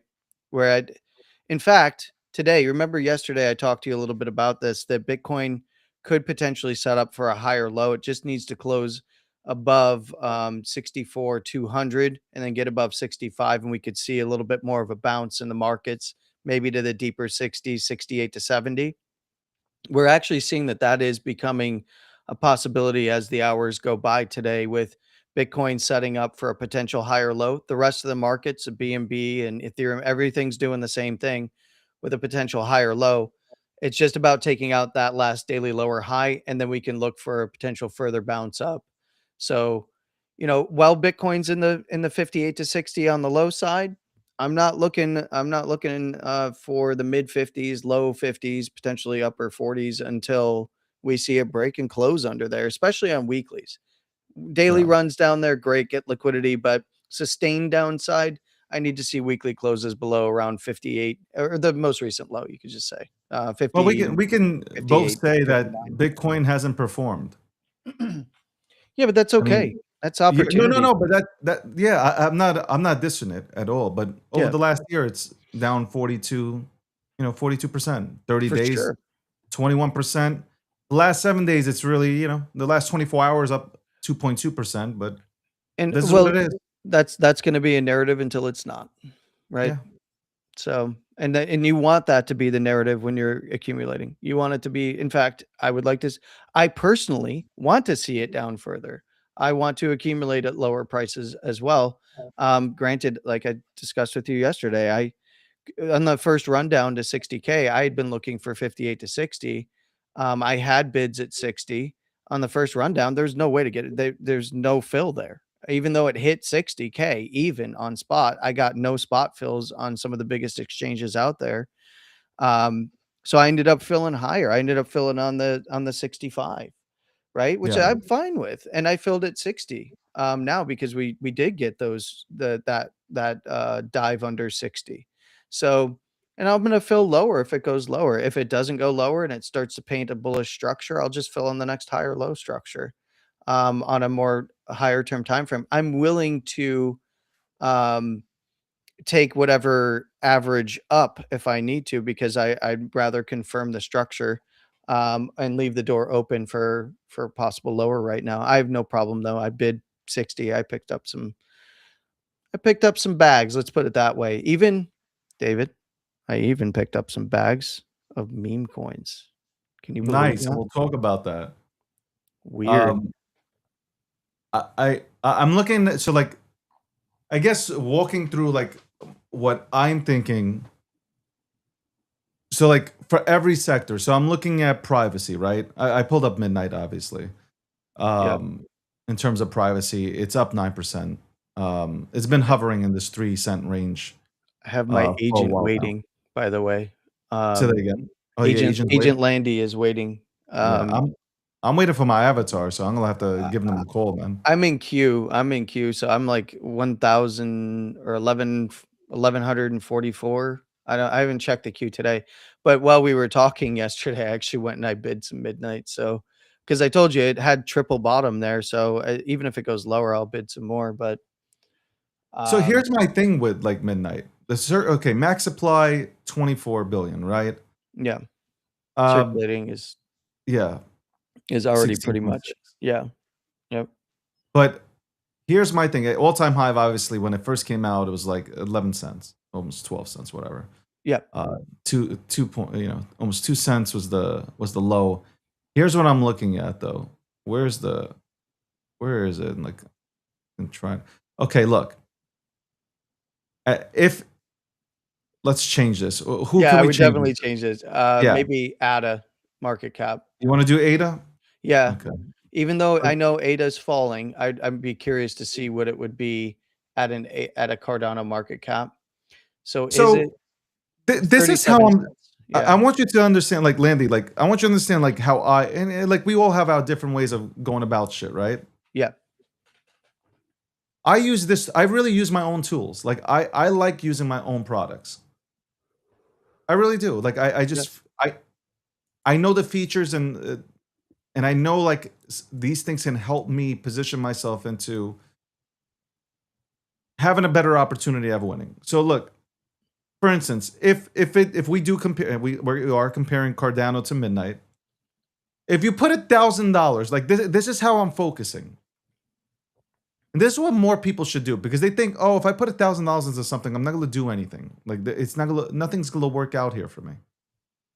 But if you have this mindset of I have $10,000, right?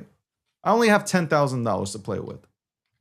If you put $1,000 into Midnight and it goes to the market cap of Cardano, you've made $11,339. I know that doesn't seem a lot to people.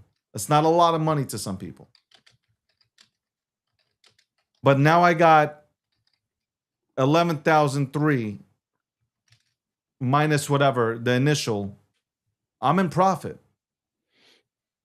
This is what I'm looking. I'm looking at oversold assets. You put 10 grand into this, it's $113,000. So you can, if you have $10,000, you could just say, fuck it. I'm just gonna put $10,000 into this. It goes to 113. It hits the market cap of 6.2 billion, which I'm pretty sure it will. Like that, it should easily hit. It should easily hit this number. Mm-hmm. You're good. I mean, how many people make this in a year? That's my thing. Like, I think people go for these home runs, and that's how they fail. Instead of going for a single, you're going for home runs. It's kind of like what the Spurs did. They go for, instead of going for 2-pointers, going to the paint, you guys are just shooting threes and hoping that it goes in. Mm-hmm. I like to see, obviously, Monero. Listen, it'd be a Not far. 12x. Yeah, not far off from where the ADA, because it's comparing market cap, right? Yeah. So, these are the things like Midnight, Monero. I'll take a flyer on Zcash because it doesn't matter what I think about certain things. You look at momentum, right? You look at who's pushing it. If you like money, you'll pick it up. If you don't like making money and you're a sports fan, you won't touch it. And that's fine. That's totally fine. Memes. Hold on. I want to look at hype.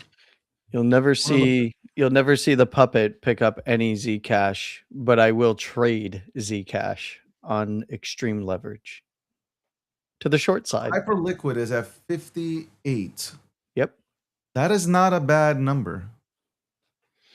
You put $1,000 into Hyperliquid, and no, hold on.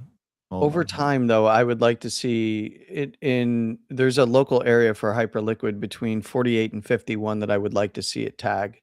Me personally, You I think know it it's could go on to the rise to $40 billion market cap?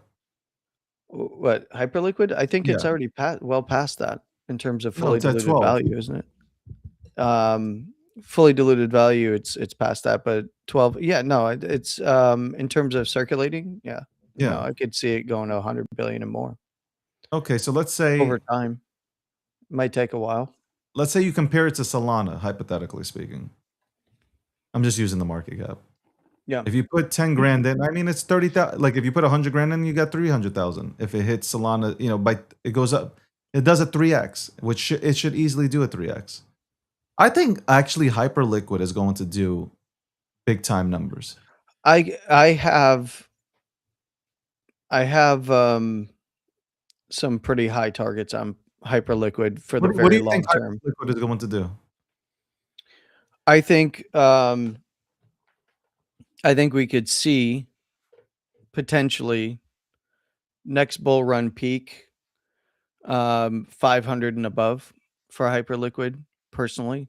So then if you put $1,000 into Hyperliquid, At the top of the next bull run, and I do mean bull run in it's made earnest. a nice living, man. Yeah.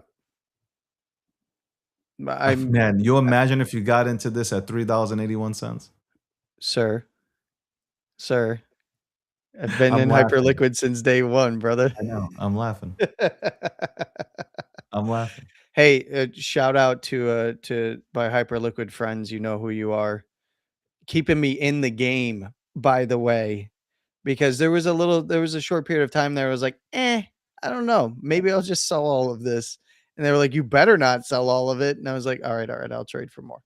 Let's look at Ash. And I have. That big rundown to 20 to $25 was the sweet spot. Many people in the Hyperliquid ecosystem, and traders like myself, were very heavy on the bid there, when it got there. So comparing these two, right? Because Yeah, we know what this is all about. Look, there's a lot of people that are speculating that Aster, which you can't spell. The joke is you can't spell disaster without Aster. Um, and that, of course, I do believe is a very funny joke, but I also don't think Aster is going anywhere. I think it's going to continue to not only stick around but grow in the longer term. If you're looking for value plays, first of all, open the chart, find the right spot. Um, I'm not endorsing it in that way, but if you, I do think it's going to be around, and it will experience substantial upside in the longer term. I don't think it's going to go anywhere. A lot of people look at You don't think it has a you remember chance to? GMX? You remember GMX and the Yeah, collapse yeah, there? yeah, yeah. So a lot of people are looking at, oh, well, Hyperliquid's going to be that, or Aster's going to be that, and obviously this is people just giving their opinions online. Usually they have some vested interest in giving those opinions. But realistically, I see the Hyperliquids and the Asters and these perp dexes continuing to not only grow, with a Hyperliquid obviously leading the way with institutional flow. But I think that if you are looking at a short list of those of that particular sector, that you have to consider Aster. You have to consider some of these other perp dexes, and chains, right? You have to. You cannot just ignore them, because when institutions come on chain and they are tokenizing all these different stock tokens and RWA assets, they're going to want to pair it with their liquidity, right? And liquidity begets people coming to trade and take advantage of what is going on there. So naturally, that will benefit the underlying token. And obviously, it's going to take a little while, in my opinion. But have fun on the little upside bounces here. But I would be ready to identify opportunity when opportunity presents itself to the downside again. You know, I'm gonna say something that might be controversial.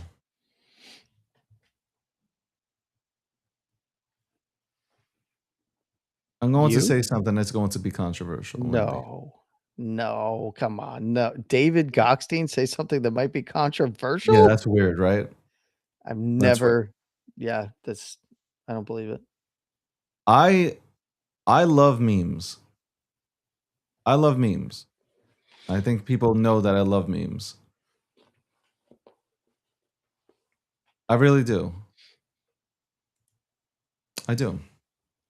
But memes have left a bitter taste in my mouth. No Diddy pause.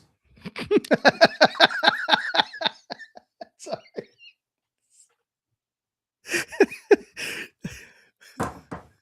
Yep. So unless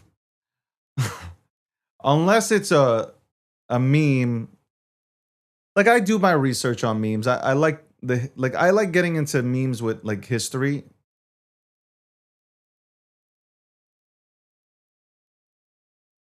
I can't see myself getting into anything.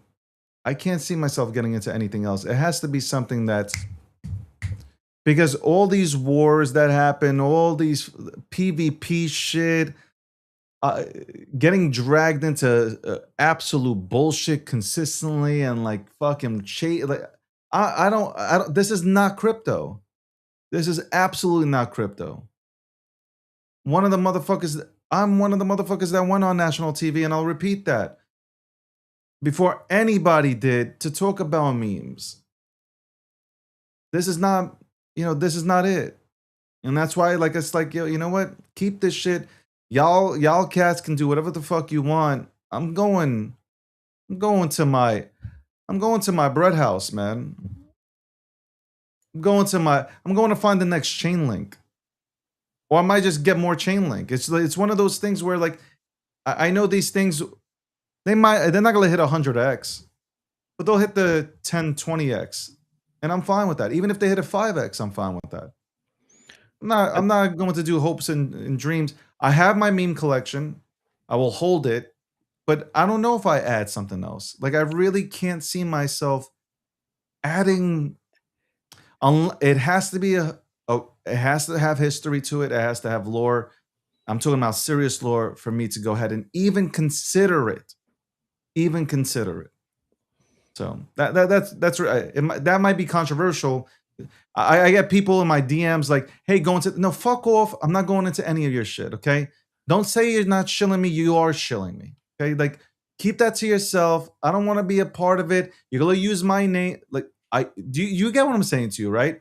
When Yep. I go into something, it's sort of no. That's even if I go into something now, my mouth's shut. But that's where I'm focused. I'm focused on let me find the next chain link. Even though I don't believe there will be one, let me find the next one.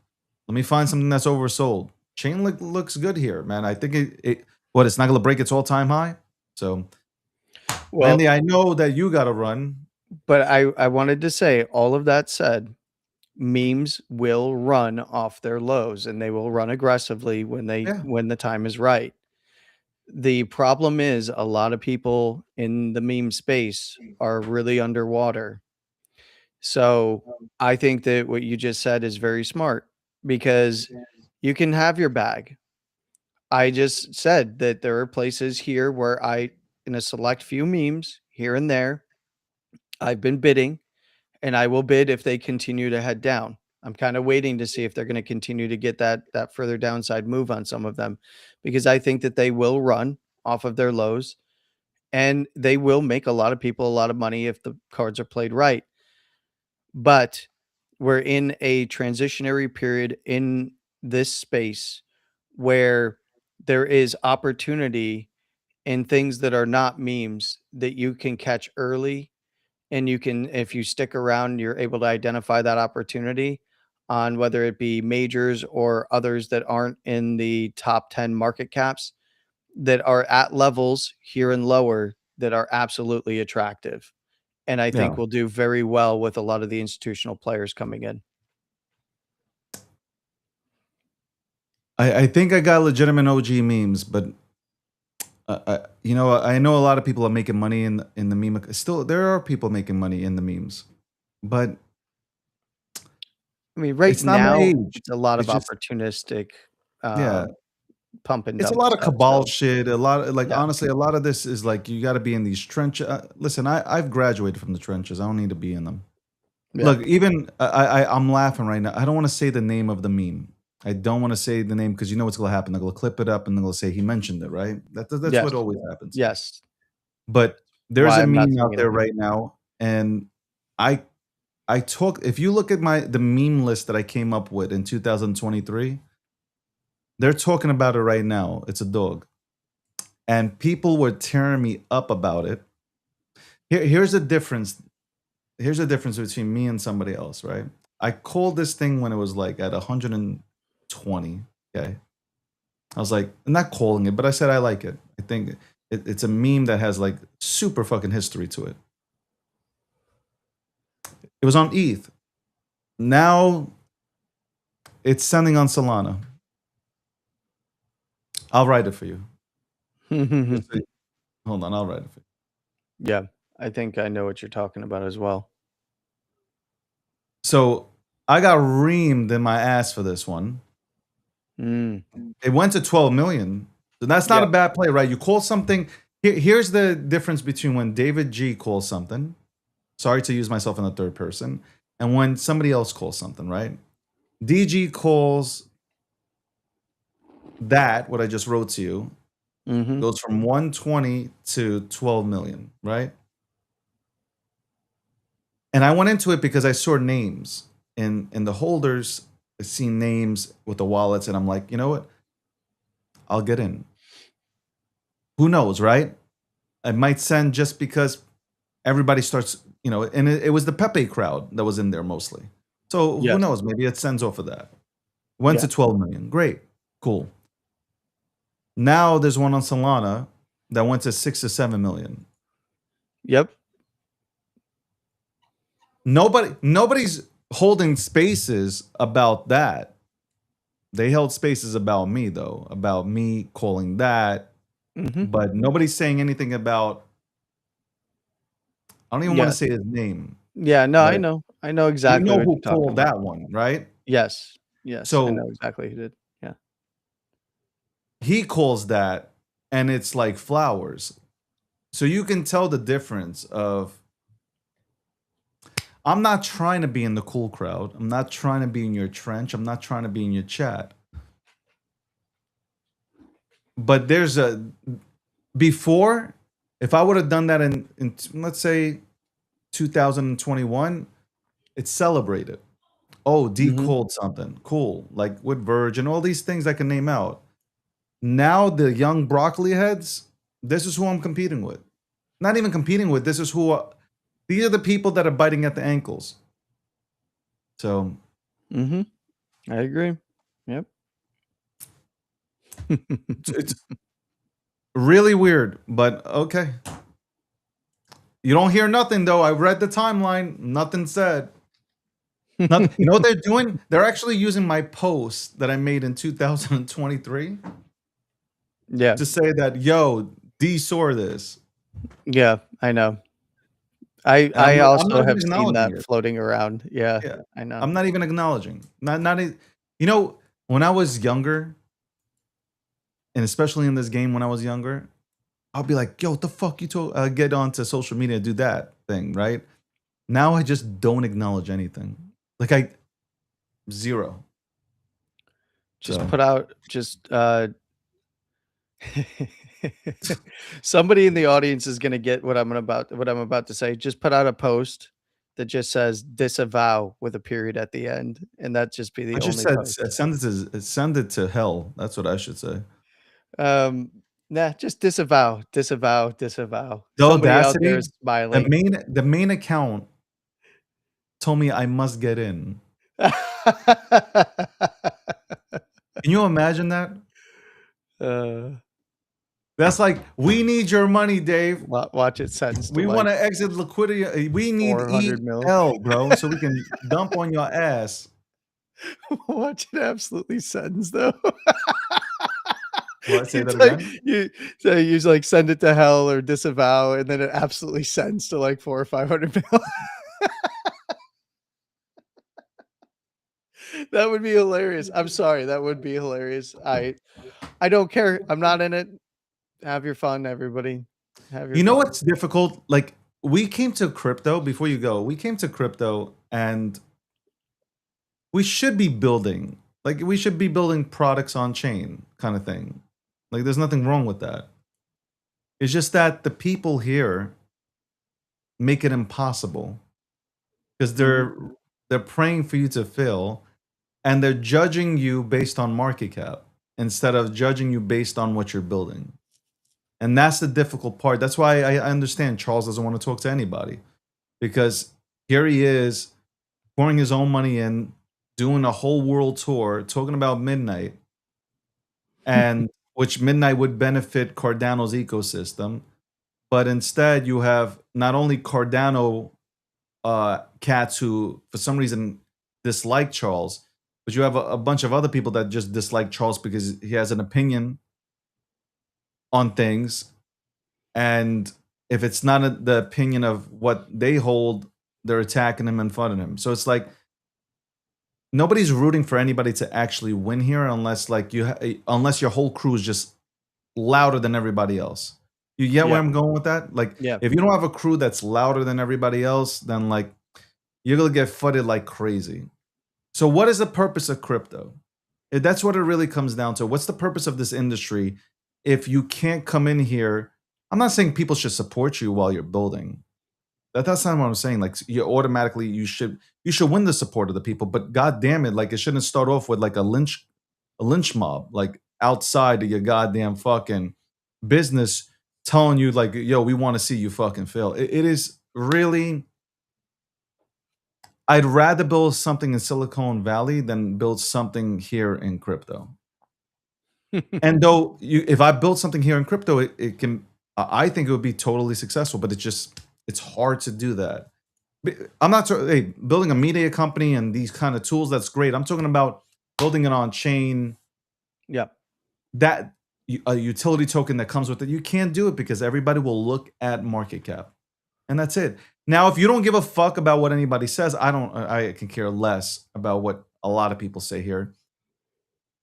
Then like go for it. But like if you really do care about people's opinions, you're absolutely going to go bankrupt because you're not going to focus in on what the goal was to begin with, and it's just all going to collapse. So I don't know. That's just my line of thinking. I also think that a lot of bullshit hacks are going to happen, which we've already seen one happen. I think it was the ticker was H or some shit like that. Where as soon as like AI, the new model from Anthropic came out for what was it called? What came out just now? Which Fatal? Is it not Fatal? Oh, you're talking What was the AI new model came out? Oh my god. Yeah, my brain just broke because I was typing to you in the It background. replaced 4.8. Fatal, I think. Fable. Shout out to Bobo. Yeah, that came out and all of a sudden it got hacked. So anyway, you know, like, and I think that a lot of companies that are or want to get out or exit, I think they'll use that as an excuse. But hey, those are my opinions. I'm speculating. I'm just saying. I think people will use the cybersecurity shit to go ahead. Fable was it? So Fable's the new model for. Thank you very much for letting me. I've used it already. I think it's actually it's smart, but it's dumb. Like I can't explain it. I've used it. I think it's good, but it's being held back. It reminds me of 4.1, the model 4.1 from Claude. But either the case, I appreciate you, Lane. I know you got to run. I don't want to keep you here, but I appreciate you. Well, thank you for having me on, David. It's good to talk to you. And then tomorrow's going to be Fun. Tomorrow's gonna be crazy. Yeah. I can already feel it because I'm gonna jump in Hey. too. Rob and you are going to be very happy with what's going on over there right now. I'm sure you're watching the news very closely. And one of my predictions about at the very beginning, one of my predictions might be coming true as we are talking right now. We'll find out, I guess. Rob, I went on Rob's show yesterday, and I was just mentioning that me and you had a heated debate, and somehow he turned it into we're right. Into Like me and him are right. Oh, okay. Whereas like Rob, first of all, I was trying to get respectfully, I was trying to make sure that I wasn't overstaying because the Knicks game was coming on. I'm just being honest. Like, and all I was saying is that the conversations that I had with Land, so your name was being brought up because you had a conversation with him on Monday. Yes. I had the heated debate with you yesterday. Yeah. And now I'm like, listen, this is what I feel. It's just like people that I spoke, me and you talked about this. I go to the whatever, and I explained that. Oh, Rob loved it. It's like, yeah, Of course he did. you know, I know he loved it. and Yeah. you know, hey, I'm like, hold up. He's like, the Republicans don't got balls. I'm like, hold on, I got balls. I don't know what the fuck we go. He ran with it. Yo, it really exposed him as a fucking Democrat. Like, Rob had his Kamala knee 100%. pads on. He's not even a panicking. He is a Democrat. And now tomorrow, he's gonna come on and he's gonna be like, I'm not a Democrat. No, you are Rob Nelson. You are absolutely 100% a Democrat. Because me saying that, you ran with it like Republicans don't have balls, they can't stand on it. And I'm like, bro, I'm just saying during my conversation with Landy, we just didn't see eye to eye on something, but that doesn't mean Republicans don't got balls or, bro, I was like, man, and I'm looking at the time, I'm like, it's 8:31, bro, the ball's about to be tipped off. So I'm like, yeah, okay, yeah, that's yeah, you're right. You're right. You win. But that's funny. Well, it'll be fun tomorrow, David. Yeah, we'll see you tomorrow and have fun. And I guess Bits is doing some AI shit on me. I have no clue. I got Wait, really? Oh, I gotta go check it out. He tagged me on some shit. That's beautiful. Good But job. shout out to you. Thank you so much for coming on. Much love, brother. Much love. That is Landy, my best friend. Yeah, that's right. And we'll be right back with this after this commercial break. Quote of the day, right? Quote of the day. What first got you excited about blockchains? Think about it. Oh, wait. I bet it wasn't multi-million-dollar hacks, exposed data, or finding somewhere safe to store your seed phrase. Was it? Maybe it was the idea of decentralizing a broken financial system. Maybe it was imagining a world where people own their own data and get to sharing the value it creates. Or maybe it was the promise of a fundamentally better way of connecting, communicating, and transacting. The next phase of the internet that empowers us instead of exploiting us. So why hasn't that happened yet? Why are we still living with the same broken system that blockchains promise to fix? It's because blockchains can't keep a secret. Enabling open, transparent systems was only the first half of the challenge. For blockchains to really change the world, they also have to be able to protect our sensitive data when it matters. And that's why we built Midnight, to bring down the final barrier to mass adoption and unlock the full potential of the decentralized web. Let's build the internet we deserve, together. Ladies and gentlemen, we all know this in crypto. Ownership matters. That's why Cake Wallet. Cake Wallet gives you full control of your digital assets, all in one easy-to-use application. You can store Bitcoin, Litecoin, Zcash, Monero, and many more with just one secure backup. Swap between coins in seconds. No copying addresses, no complicated steps, and even includes Bitcoin Lightning for faster payments. And with Cake Wallet built in, you can use crypto in real life through debit cards or gift cards. Simple, secure, self-custody. Download Cake Wallet and take control of your crypto.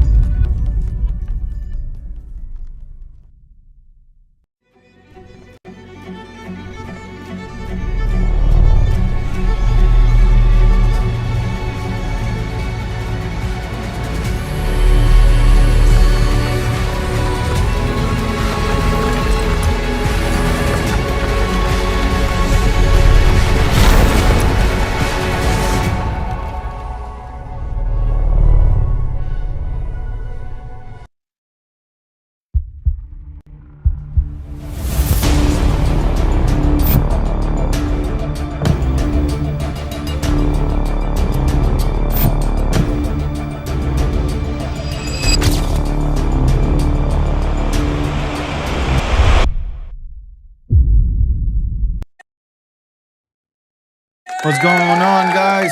We're back. We are back. This is breaking news, though. We got breaking news out of I don't know if I should bring on what's his name? Bring on Rob. Maybe I should bring on Rob to get his take for. Let's see if he's available. Bring on Rob for a few seconds, because right now the president of the United States of America, Donald Trump, has announced that apparently there will be a signing of an agreement with Iran. So I don't know.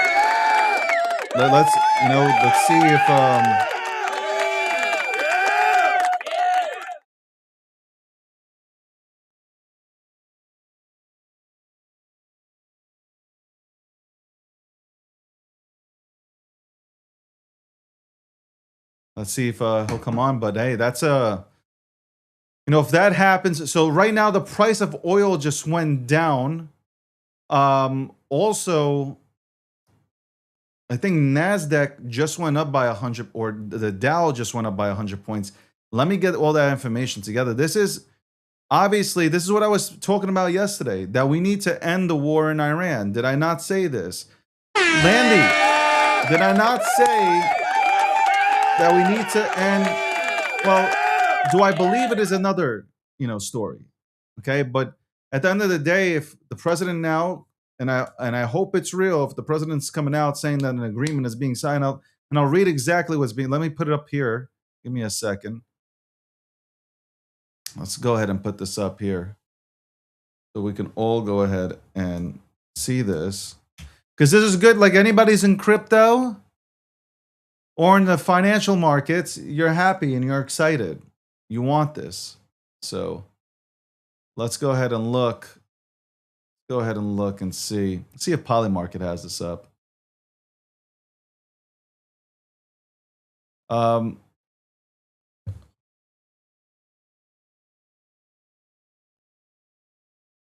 Wait, hold on. A lot of things have just came in. So right now, Trump, let's go ahead and look at this. This is from Polymarket. Let's bring this up here real quick. Polymarket is, well, others are reporting on this too, but Polymarket, let's go to Polymarket quickly. Man, I hate that my thing is fucking not working today, man. Again. All right, let's go ahead and look at Polymarket. Polymarket right now. I don't know if you guys see this. Let's go ahead and look at Trump's comments. Trump says Iran could get the greatest deal in history if it surrenders and declares the U.S. is the greatest power. Just in, Trump officially nominates former SEC Chair Jay Clayton as the next Director of National Intelligence. That's a weird pick. Here goes Polymarket 19 minutes ago. U.S. and Iran projected to reach a ceasefire extension agreement by the end of the month. 59% chance. That's what Polymarket is reporting on right now. But there were other reports that were coming in. That a deal has been struck. Vice President J.D. Vance to appear on The View on June 16th. Holy shit, what the fuck? Is this real? Is this real?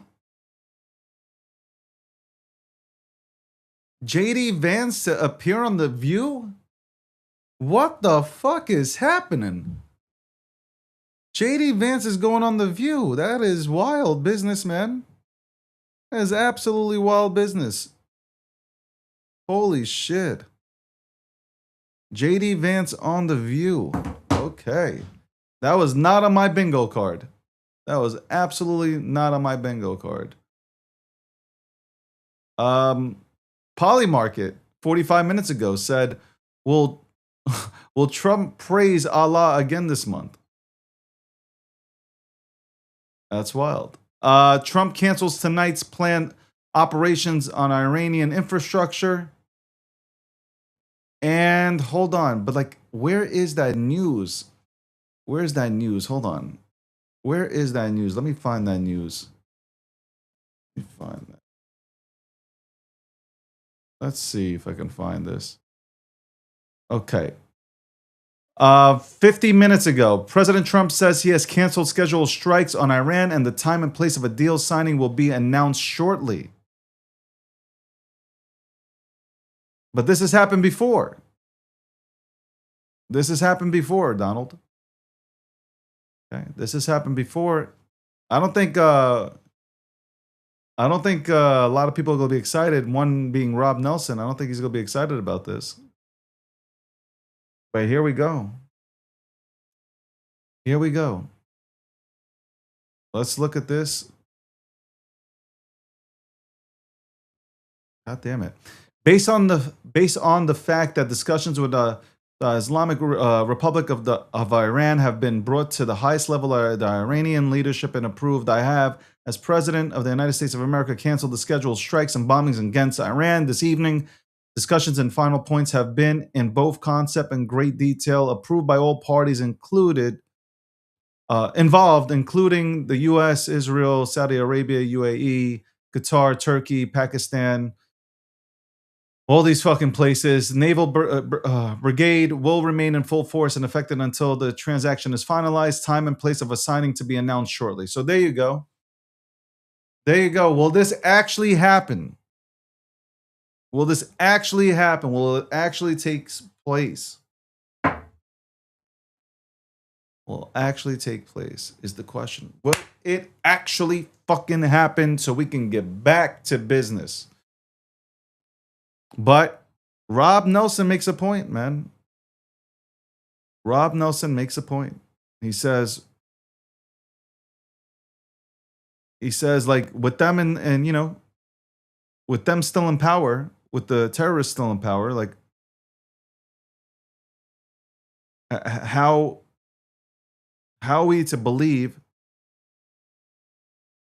Here we go. 3 minutes in.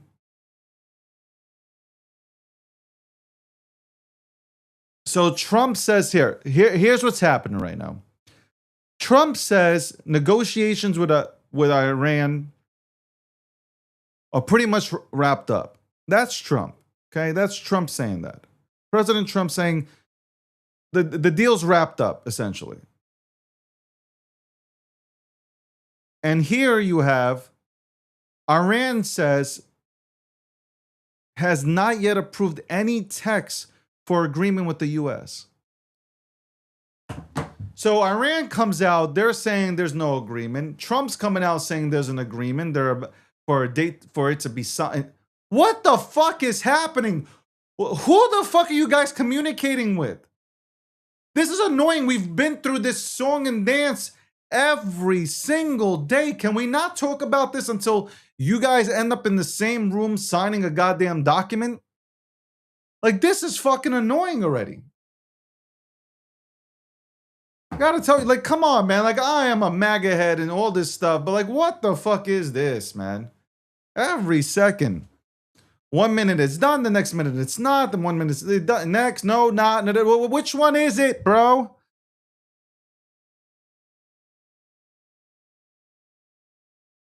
That's why people don't believe in this shit. And this is why you have people acting the way they're acting, man.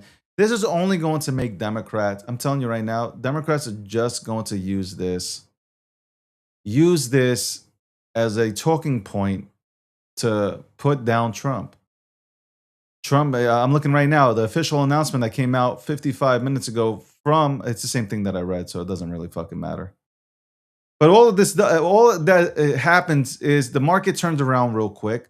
But then when Iran comes back out and says that, hey, we have no deal, I don't know what the fuck Trump's talking about, then we end up with oil prices going right back up and stocks going down. Well, some stocks going down, but crypto, I don't know, for some reason, crypto is really affected.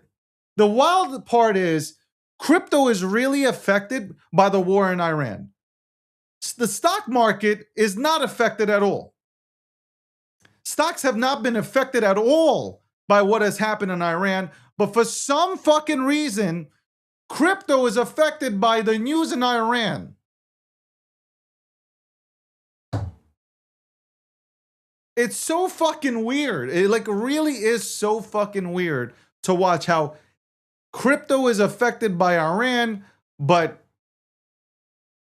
the traditional markets don't give a fuck. Not even, no fucks given. Jesus, this is crazy. This is crazy work, I gotta tell you. This is crazy. Rob is probably sleeping, man. You know, he got the same bedtime as Biden, so shout out to Rob. He's probably sleeping, man.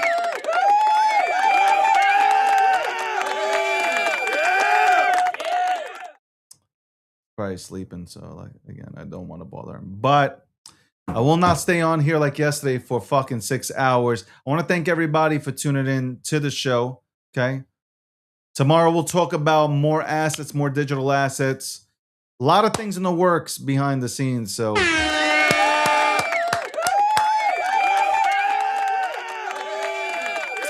quote of the day. Should I give you guys the quote? Do you deserve the quote of the day? Okay, I'll give you the quote of the day. Let's go quote of the day. Quote of the day. Let's find the quote of the day.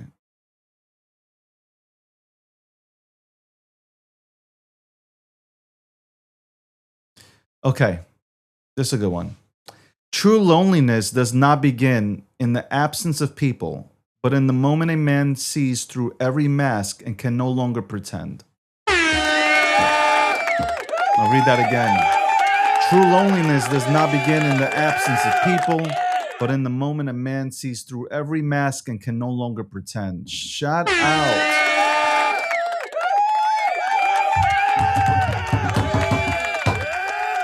I love you guys. I hope you have a prosperous day. Have a great day and even better tomorrow. Shout out to my boy, Kiel Patterson, for that one.